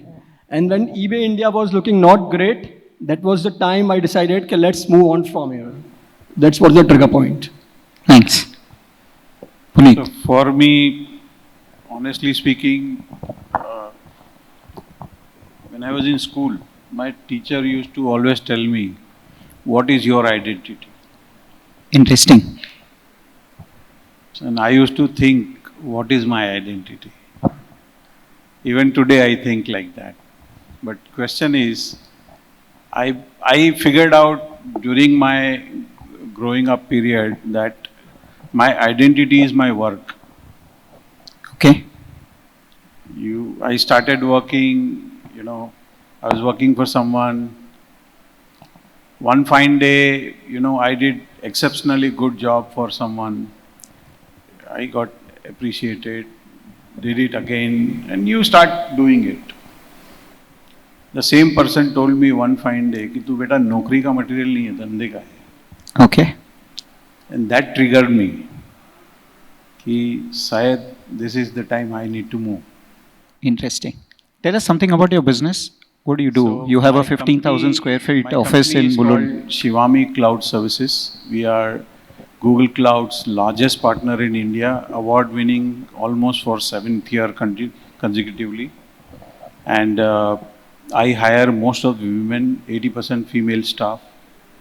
Wow. And we also got recognized this week by Economic Times for being good organized and support. Great place to work. Yeah, kind of. Yes, congratulations. I think a round of applause for that. I saw your post yesterday. So ultimately, what I understand that whether you work for yourself or work for someone else, is your identity being recognized? We've seen in past also, like in the banks, right? We still remember Aditya Puri. He worked for bank. He never worked for himself, right? He never owned that equity, but we still remember him because of his work. Interesting. Great. So as we heard, the triggers were different for different folks. But it's about when do you know that you are ready for it on this? Like what are the questions you have when you are ready? Or were you confident when you decided? Or later you got that confidence? So, Ashish, what do you think? Yeah, it's a tricky one. Honestly, there's no right time, right? Like, it's probably like marriage, right? Khabar na paye ke, you're getting into the right one or not. You just have to kind of. So, when did you actually knew you were ready? Come again? When did you know that you were ready for that plunge? So, like I said, if you get to that one problem statement or that one risk which you think you can own, and I can live and own that risk, and I can solve that risk, or I can control that risk. If you get to that crux of that one statement that this is what I can solve, you don't need to change the world. There's that one thing if you can think you can solve and you have found an answer, and you have a conviction that it is there. Again, like I said, it's never 100% perfect, but you get that thing that, this is within the realms of my control. I think the rest of it forms within it. So if you can identify that one statement and one risk you can own. Great. Kunal? So in my case, in eBay when I joined, I was hired for a marketing profile. So there was one problem the team was facing and the escalation has gone to the APEC level. Okay. So I managed to crack that problem in 45 to 60 days. Keeping, from all the perspective, from talking to all the people, and I was awarded with them as a one of the best employee for the India region. So that made me understand कि भाई कुछ तो कर सकते हैं यहाँ पे अपन. Okay. Yeah. Great. So I think most wait for the perfect time, but I am not sure whether there is any perfect time on this. So let's now move on to the next question, which is about all of you have spent a lot of time in corporate. What was that corporate experience which really helped you when you went? Was it the processes? Was it the scale? Was it the large teams which you had? So what really helped you? Puneet? So when you move from, big setup to a smaller setup, you have template ready. Right? You just have to make sure that you follow the template. So in the corporate structure, there are hierarchies to be taken care, the roles and responsibilities of the people. So it's much easier for you to adapt to that thought process. But at the same time, again, where are you changing so that your identity gets identified? Correct? And that's where the thought process changes, where you create your mark. Okay. Your identity changes. Interesting. Ashish, what are your thoughts? What corporate really helped you? Because you had 20 plus years of corporate and then moved into entrepreneurship. Yes. No, so see, one thing which is there, and Kaku touched upon it in her talks, was culture. That every corporate, even, and I worked in 4 different banks, but every bank was different at the core of it. That is one learning I and my partners, we took away very early on, that set the culture right on. Yes, entrepreneurship gives a lot of flexibility, a lot of leverage to do it. But the core of it, right? What do you want to stand for? Are you like extremely aggressive? Are you extremely salesy? Are you marketing? Or, are you like conservative? Set that culture that sets for you, that sets for the team, and that becomes your guiding path. I think, and what I've seen from the corporate world is the great, corporates that have survived over decades, over centuries, other corporates have stayed true to their culture. So can you build that culture day one? As you hire people, they look at you in terms of setting that culture and following you, right? So unless you set that vision out for them, that this is what we stand for, ultimately you're all solving a problem, but the problem can be solved in different ways. Is that one culture you can build? And I've seen great organizations have that thread of culture running through them. So that was for us. We said it very early on, saying this is what we will do, and these are some things we'll definitely not do. Great. Kunal? So one important thing is how do you manage the numbers? So being a part of retail sales, you divide entire year into 12 months, then into 52 weeks, then every single day. Every single day run rate is what we call in our industry. If you miss today's run rate, the difference, the delta which you have missed today, you need to consider for the next 363 days. So managing the entire show and from 0 to 365 days, every single day is accountable for your end goal. This is one thing which I really learned in corporate. You define the goal and then you plan your next 365 days for that goal. The day you miss the goal, you realize your team के boss आज तुमने consider नहीं किया, you have to slog extra to get the previous delta. So this thing actually helped me to, do good numbers in my current organization. Yeah. Great. So corporate gives you great experience, great learnings, but it comes along with its baggage. What did you guys have to unlearn to become an effective entrepreneur? Puneet. Honestly speaking, corporate comes with lot of package with you, with baggage, right? But one thing you have to understand that your table turns. So when you're sitting here, you are in the receiving end. When you're sitting there, you are at the giving end. So approach has to be altogether different. So Correct? if you can elaborate more. Yeah. So you have to simplify your way of thinking that now I'm giving, correct? So I cannot expect anything, but I have to extract everything. Okay. Yeah. In the corporate, you are given and you are taking it and you are happy, work-life balance, story. But when you are extracting, there is no work-life balance. There is only balance. You have to manage. And you have to make sure that you are getting maximum out of it. Interesting. Yeah. Kunal, over to you.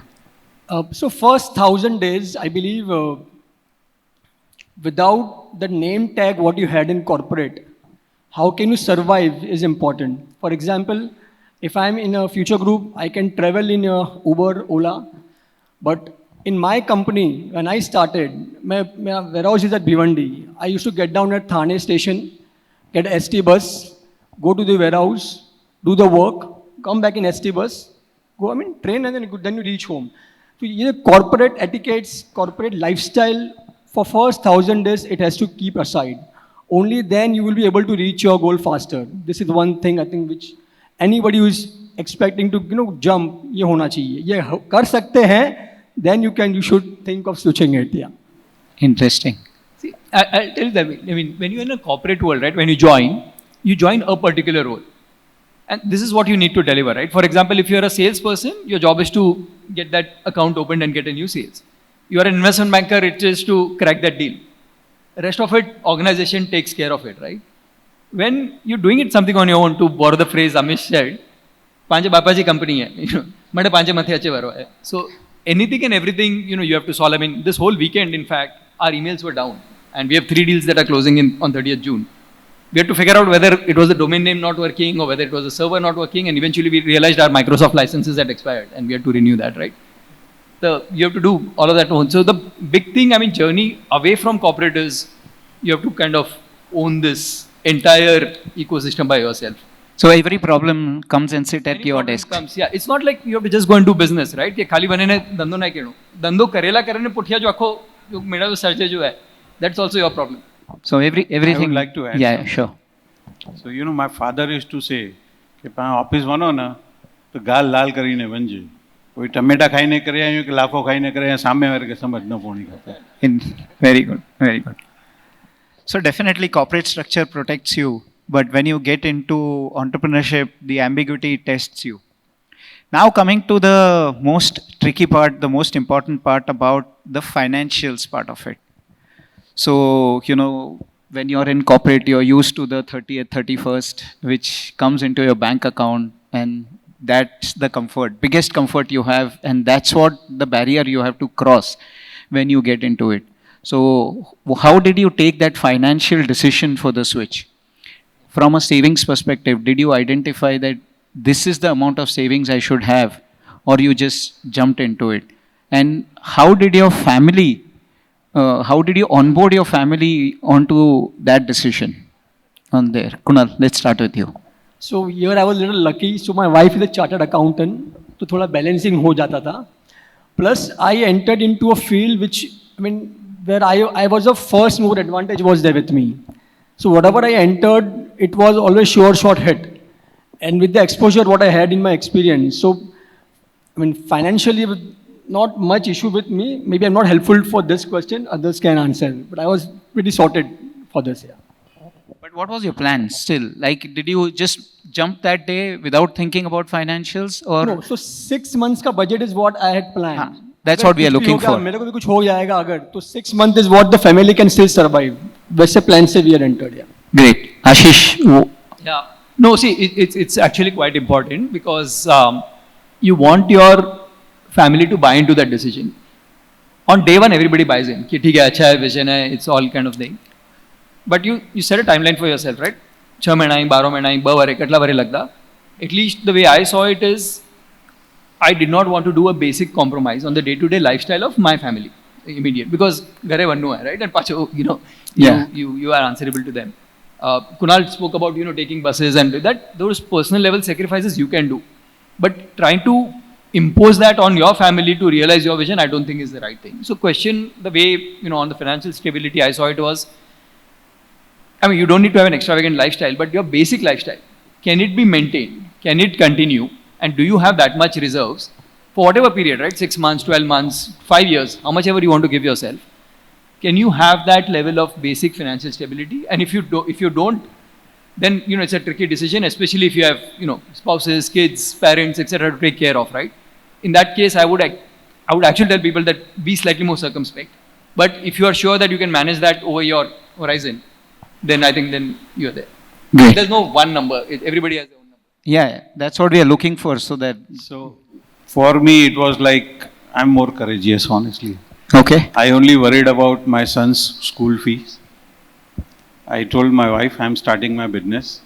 Okay. And I don't know whether I'll be able to pay you or not, but at least you'll have to manage. And she was like, at least if you are employing one person, I am happy.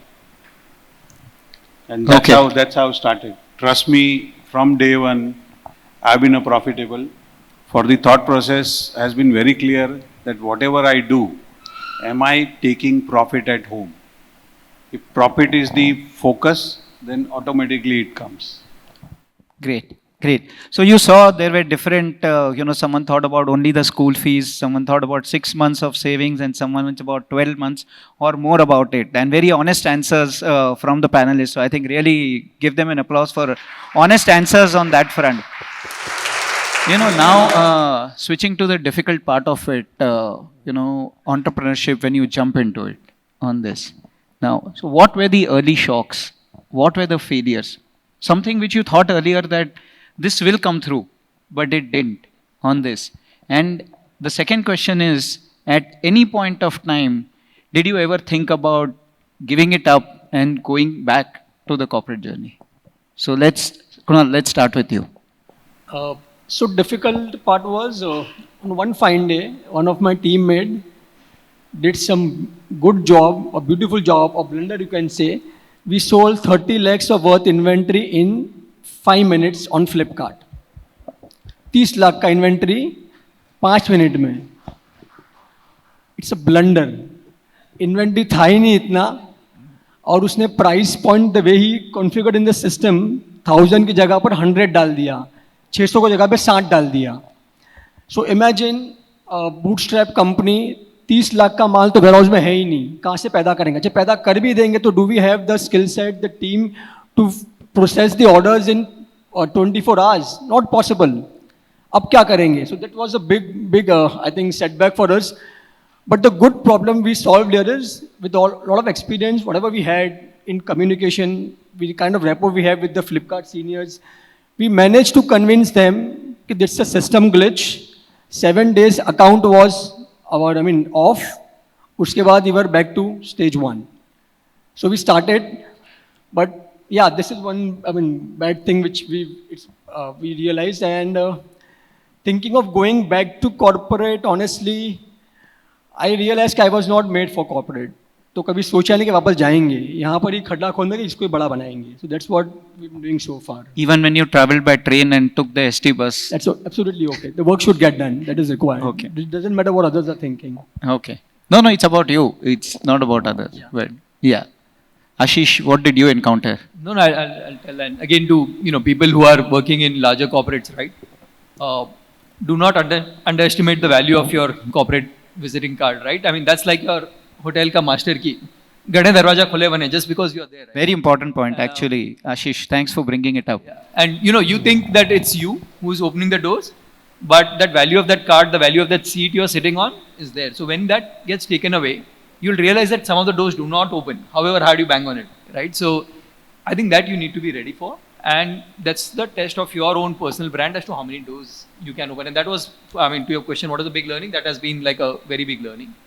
But to your other point, I don't think there was any point where we said, I want to take a step back and go back. Because I think if you're in a zone, you probably entered a wrong lane in the first place. So yeah, that was, yeah. Puneet? So for me, when I started Shivami again, I had 6 employees. One fine day, I figured out in the morning that 5 of them resigned. Wow. Because they got offered 3 times more than what I could pay. Okay. That was the first day I thought that ये दिमाग का दही करना उससे अच्छा जाने दो नहीं करते. Yeah, had it been corporate तो मेरा problem नहीं था at least. HR का problem, आधा problem तो HR का था, आधा मेरा है. So, but that was the day I also decided कि अभी एक बचाना तो 101 के बात करेंगे. Okay. So you have to motivate yourself to do what you want to do. And trust me, this helped me when I got COVID, okay, and I was in the hospital for 10 days. Similar situation where you are talking to a ceiling. No window, talking to ceiling. But I was internally content and happy for the simple reason that I had thought of 101 people, but at that point of time I was employing already 300 people. So internally you feel satisfied when you employ so many people. That is the crux for me. Great. So I think this next question is for all the corporate professionals here who are actually, in a good corporate role, doing really well for themselves. And if they are switching or thinking of switching to entrepreneurship, what would be your advice to them? Either financial or mindset change, what it is. Because the shift is not just, it's a mindset shift more. So what would you advise them? Kunal, let's start. Okay, so I think if you come to a point where there are people under you and you are able to define their KRA, KPIs in your organization, wherever you're working, till that time you do not quit. If you're able to make up their life, only then you think of quitting, because when you start your organization, difficulties will be more. And if you recruit a person under you, definitely unka salary package would be lesser than what you've been given in the corporate. So those would be smaller people. And then if you tell them, we are shutting the shop, we're shutting the door, you go back, that would be a very hard, a time for them as well. So you reach to a point where you can manage multiple people, define the KRA, they report to you, only then you switch to this decision. Second, till the time your decision in your corporate doesn't have any commercial value, do not quit. जब तुम इतने बड़े बनोगे तभी ही तुम सोचना कि मैं स्विच करके यहाँ पर जंप करूँ. That kind of maturity is required to start your own business. Yeah. Okay, Ashish. So I'll say, two different things. One is on, like we spoke about pull and push factors, right? So obviously do not go for push factors, but also equally do not go just because entrepreneurship sounds very glamorous from outside. Okay, Shark Tank Naregado, it's just, great to have and, I'll get felicitated. There's a lot of grunt work there. So do it for the right reasons. Do, like I said, if you think there is a real pull factor which brings you to kind of solve it. But more on the positive side, what I'll tell everybody is just reach out to people. I think we've benefited immensely from just reaching out, connecting people. We've been positively surprised that there's just so many people out there who can just help you, to do things, to open doors, to make that connect if you ask. So do that while you're, thinking about it. Do that after you have taken the plunge. Actually, you'll be very positively surprised how many people out there who can help you. That's what Shilpa mentioned, I think. Ask for help. I think whether be in corporate or be in entrepreneurship, ask for help on this. Puneet, what do you think? So for me, it is very simple. Figure out your purpose. Whether you want to be the corporate and then still make the difference, right? Or you want to start a business and make the difference. Figure out your purpose.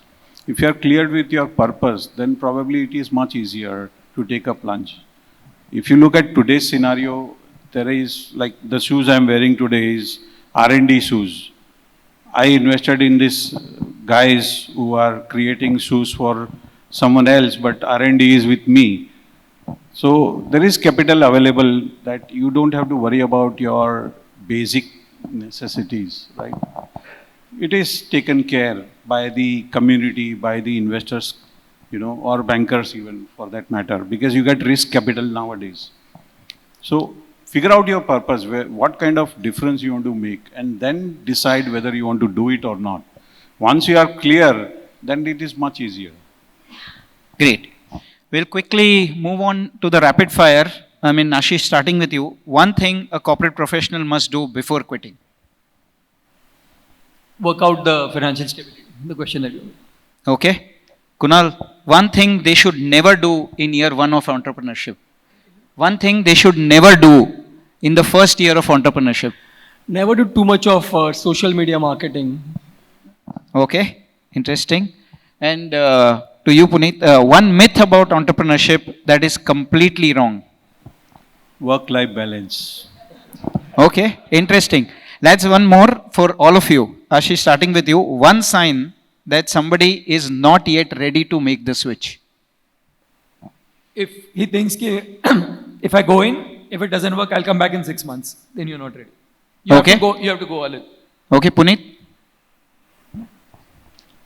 If you are not clear, then you should not do it. So figure out the way and just go about it. Kunal? One sign that somebody is not ready. I come to talk to you. So what would you see that one sign that I am not ready for entrepreneurship?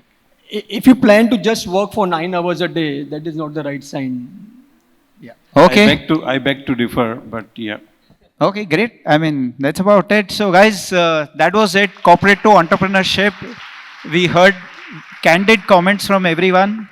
So anyone who has any questions? Oh, lots of them. Here, the gentleman behind. Let me, yeah. Can we have a mic? Check. First of all, thank you guys for sharing your perspective on entrepreneurship. Really appreciate. My question is, while you are in the corporate, most of your decisions are actually based on the data and stuff that you're doing. There are a lot of backup to your decisions. But when you are doing your own business, there is a lot of uncertainty. So how do you what do you base your decisions on, basically? Because there is no data to back it. Guts. You have to have a gut feeling and guts to do the thing, correct? It works. Anyone wants to add? Yeah, so when you don't have data much with you, the experience here matters a lot. Yeah. Okay. Pavish, one question more. Anyone? Yes, sir. Go ahead. I'm Dr. Chandravardhan from Wellinger Institute of Management Family Business Program. I just have one question because many of the corporate leaders now wants to switch over to this profession, entrepreneurship journey. So now the question is connected to that only. Which sector they should take? And if you have the no compete class, then what should be done? Yeah, this is the question. Can you answer? It will be helpful to many corporate people. Yeah. Ashish? Sorry, your question is which sector? Which sector they should enter into for the entrepreneurial journey? And if you are, most of the people prefer in the similar sector which they have worked for. But many a times what happens that they have the no compete clause. When they leave the organization, then what should be done? Yeah.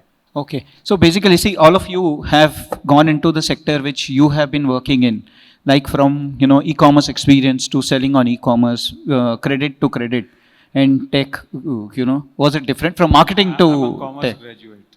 Okay. Okay. So that's what he's asking. Should they go into the field which, they have been in, or can they be open to exploring? I would like to answer. If you look at the audience today, correct? Most of them are doing finance. Yeah?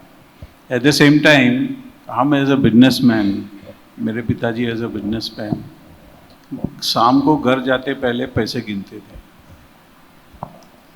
और पैसे वाली field में आप रहोगे तो आपको पैसे गिनने में तकलीफ नहीं होती और पैसे इजी भी आते हैं। तो मैं तो सिंपल बोलूँगा, पैसे के फील्ड में रहो, लक्ष्मी आपके आसपास रहेगी। Ashish, you want to address the non-compete part of it? I'll address two different points, right? One, I don't think so it needs to be related, right? Question is, I go back to that, what you think you can solve. And we have had enough examples. These are people, I have a very close friend from BFI space who's running a consumer food business and, doing extremely well, right? Because there's one thing he could kind of own and solve for. So it is that, it could be anything that you identify around you which you think you can solve for. And second, it need not be glamorous, right? Not everything needs to be AI, not everything needs to be, deep tech. Today you have a startup like Atomberg, which is making fans, right? Fans have been there ages, but, they just found a statement how they could solve it. So I'll go back to that, no right sector, nothing. Question is that one thing you think needs to be addressed and can we address it? Great. Thank you so much, everyone. I can answer them. Yeah. So I'll make your life very simple. In India, e-commerce is around 6% of the total sales, e-commerce, quick commerce, and it should reach to almost 11 to 12% by 2030. In US and China, it is 30-35%. So बहुत potential है in the e-commerce, quick commerce business. Select any brand, or any product, उनका D2C brand तेरे सोचिए and you launch your brand. I think there is enough room you can do the business here. Yeah. Thank you. Thank you. Thank you so much. Thank you. Thank you so much for this lovely invigorating. Everybody on the hall here was glued onto their chair with all ears listening to this with very intent. So thank you Ashish, thank you Kunal, thank you Puneet for sharing your perspectives, and Jignesh, great line of questioning, so it was outstandingly well covered. I'll now request Chirag Gala, Jayesh Rambhia and Samir Karkhanis to come on stage for a photograph, please. Group.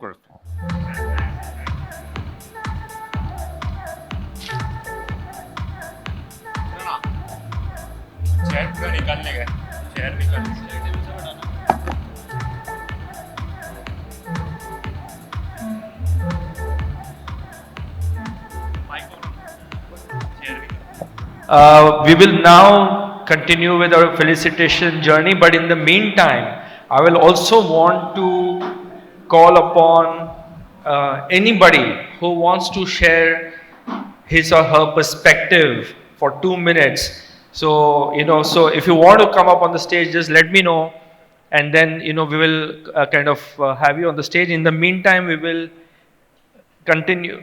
Okay, why don't you come on? Yeah. Thank you so much, Mukesh Bhai, Ashok Bhai, for organizing this fantastic event. There are opportunities that all of us know in our own field. I would like to share such opportunity for all of you here. I am honorary chairman of Plastivision India. I've been president of All India Plastic Manufacturing Association. Currently, plastic industry, we are using just 16 kg plastic per head per year. International average is 50 kgs. Industry is going to reach there in next 5 years, 3 times growth. Industry will need nearly 2 lakh crore every year. And whether you are into real estate, like industrial parks, whether you are into private equity, whether you are into financing machinery, financial renewable energy, everybody has opportunity in this sector.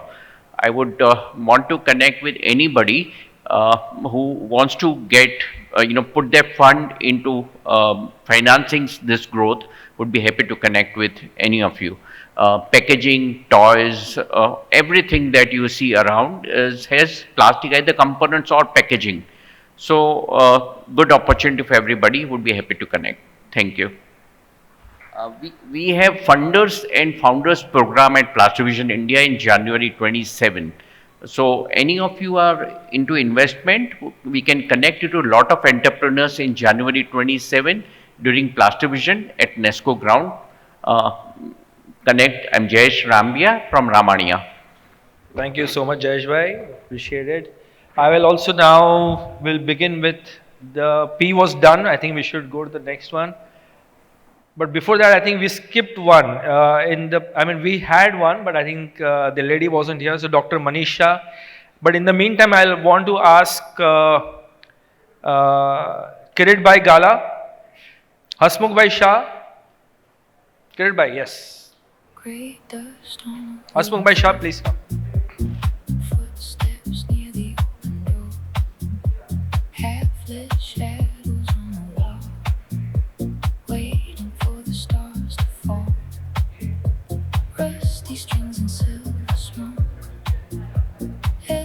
Yeah. This is Dr. Manisha.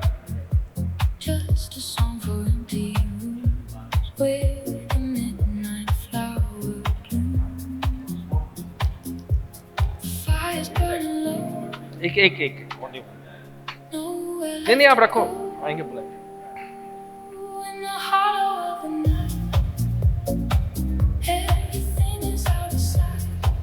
Thank you. We'll now call upon Rahul Shah. वो कहाँ जा रहे हैं? हसमुख भाई?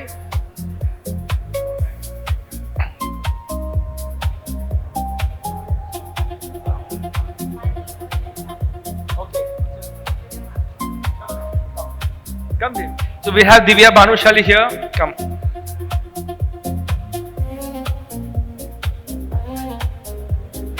Divya Bhanushali. Rahul Shah is there. Rajkumar Bhanushali. Ramesh Gala.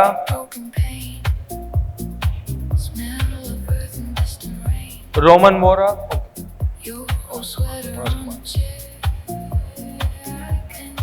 So Rajkumar Bhanushali.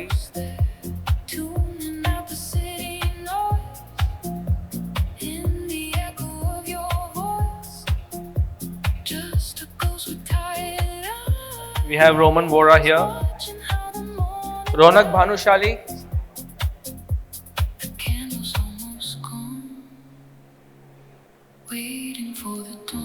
Ruchi Shah.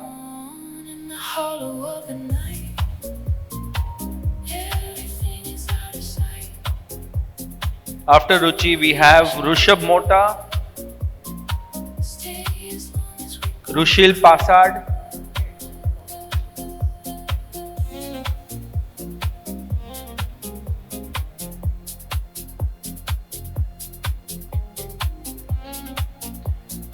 Rushil Pasad. After Rushil, we have Samir Gala,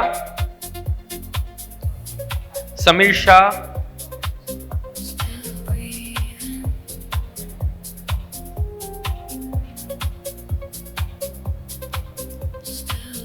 Sandeep Bhanushali,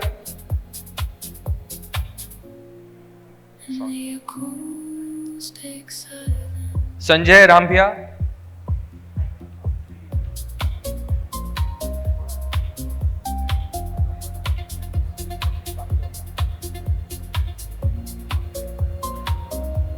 yeah, Sandeep Bhanushali,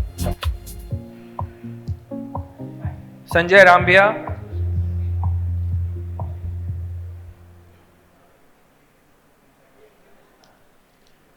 Satish Bhanushali, Sanjay Rambhia. Yeah.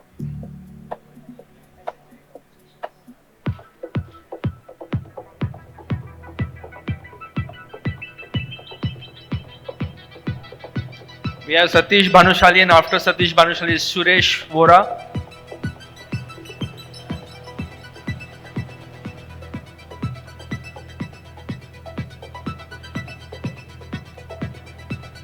Trisha Satra, Tushar Gori,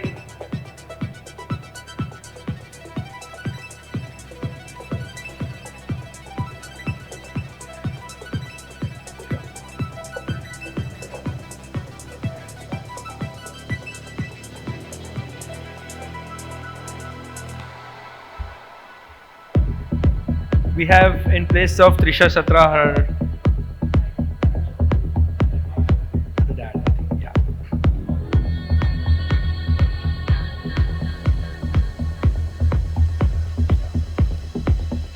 Vatsal Haria, Vinam Vora, Vishal Dharod,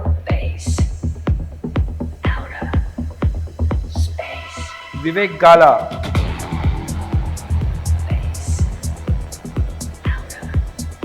Come.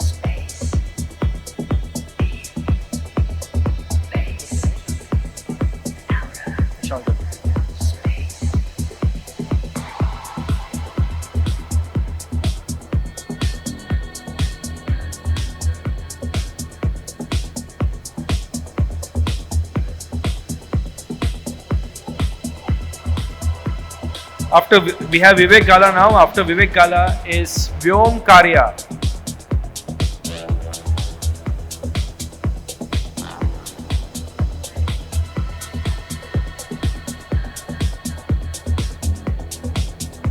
Come Vyom. After Vyom is Yogesh Thakkar. After Jigar Bhanushali.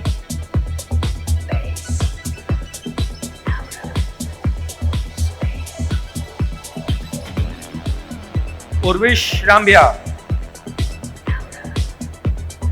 Who is no longer there. Hitesh Mange. Dviti Rambia. Mansi Chheda.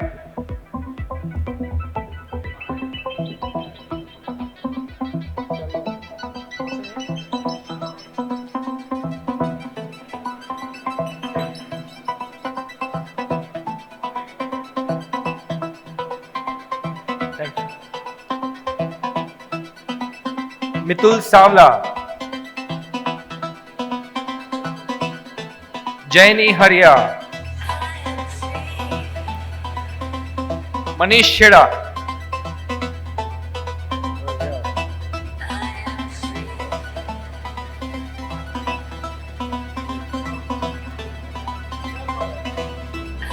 Come.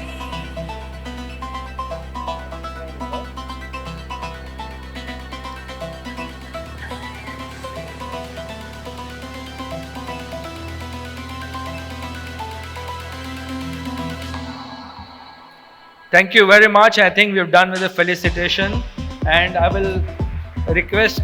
Thank you, Hasmukh Bhai. I'll request Kirit Bhai.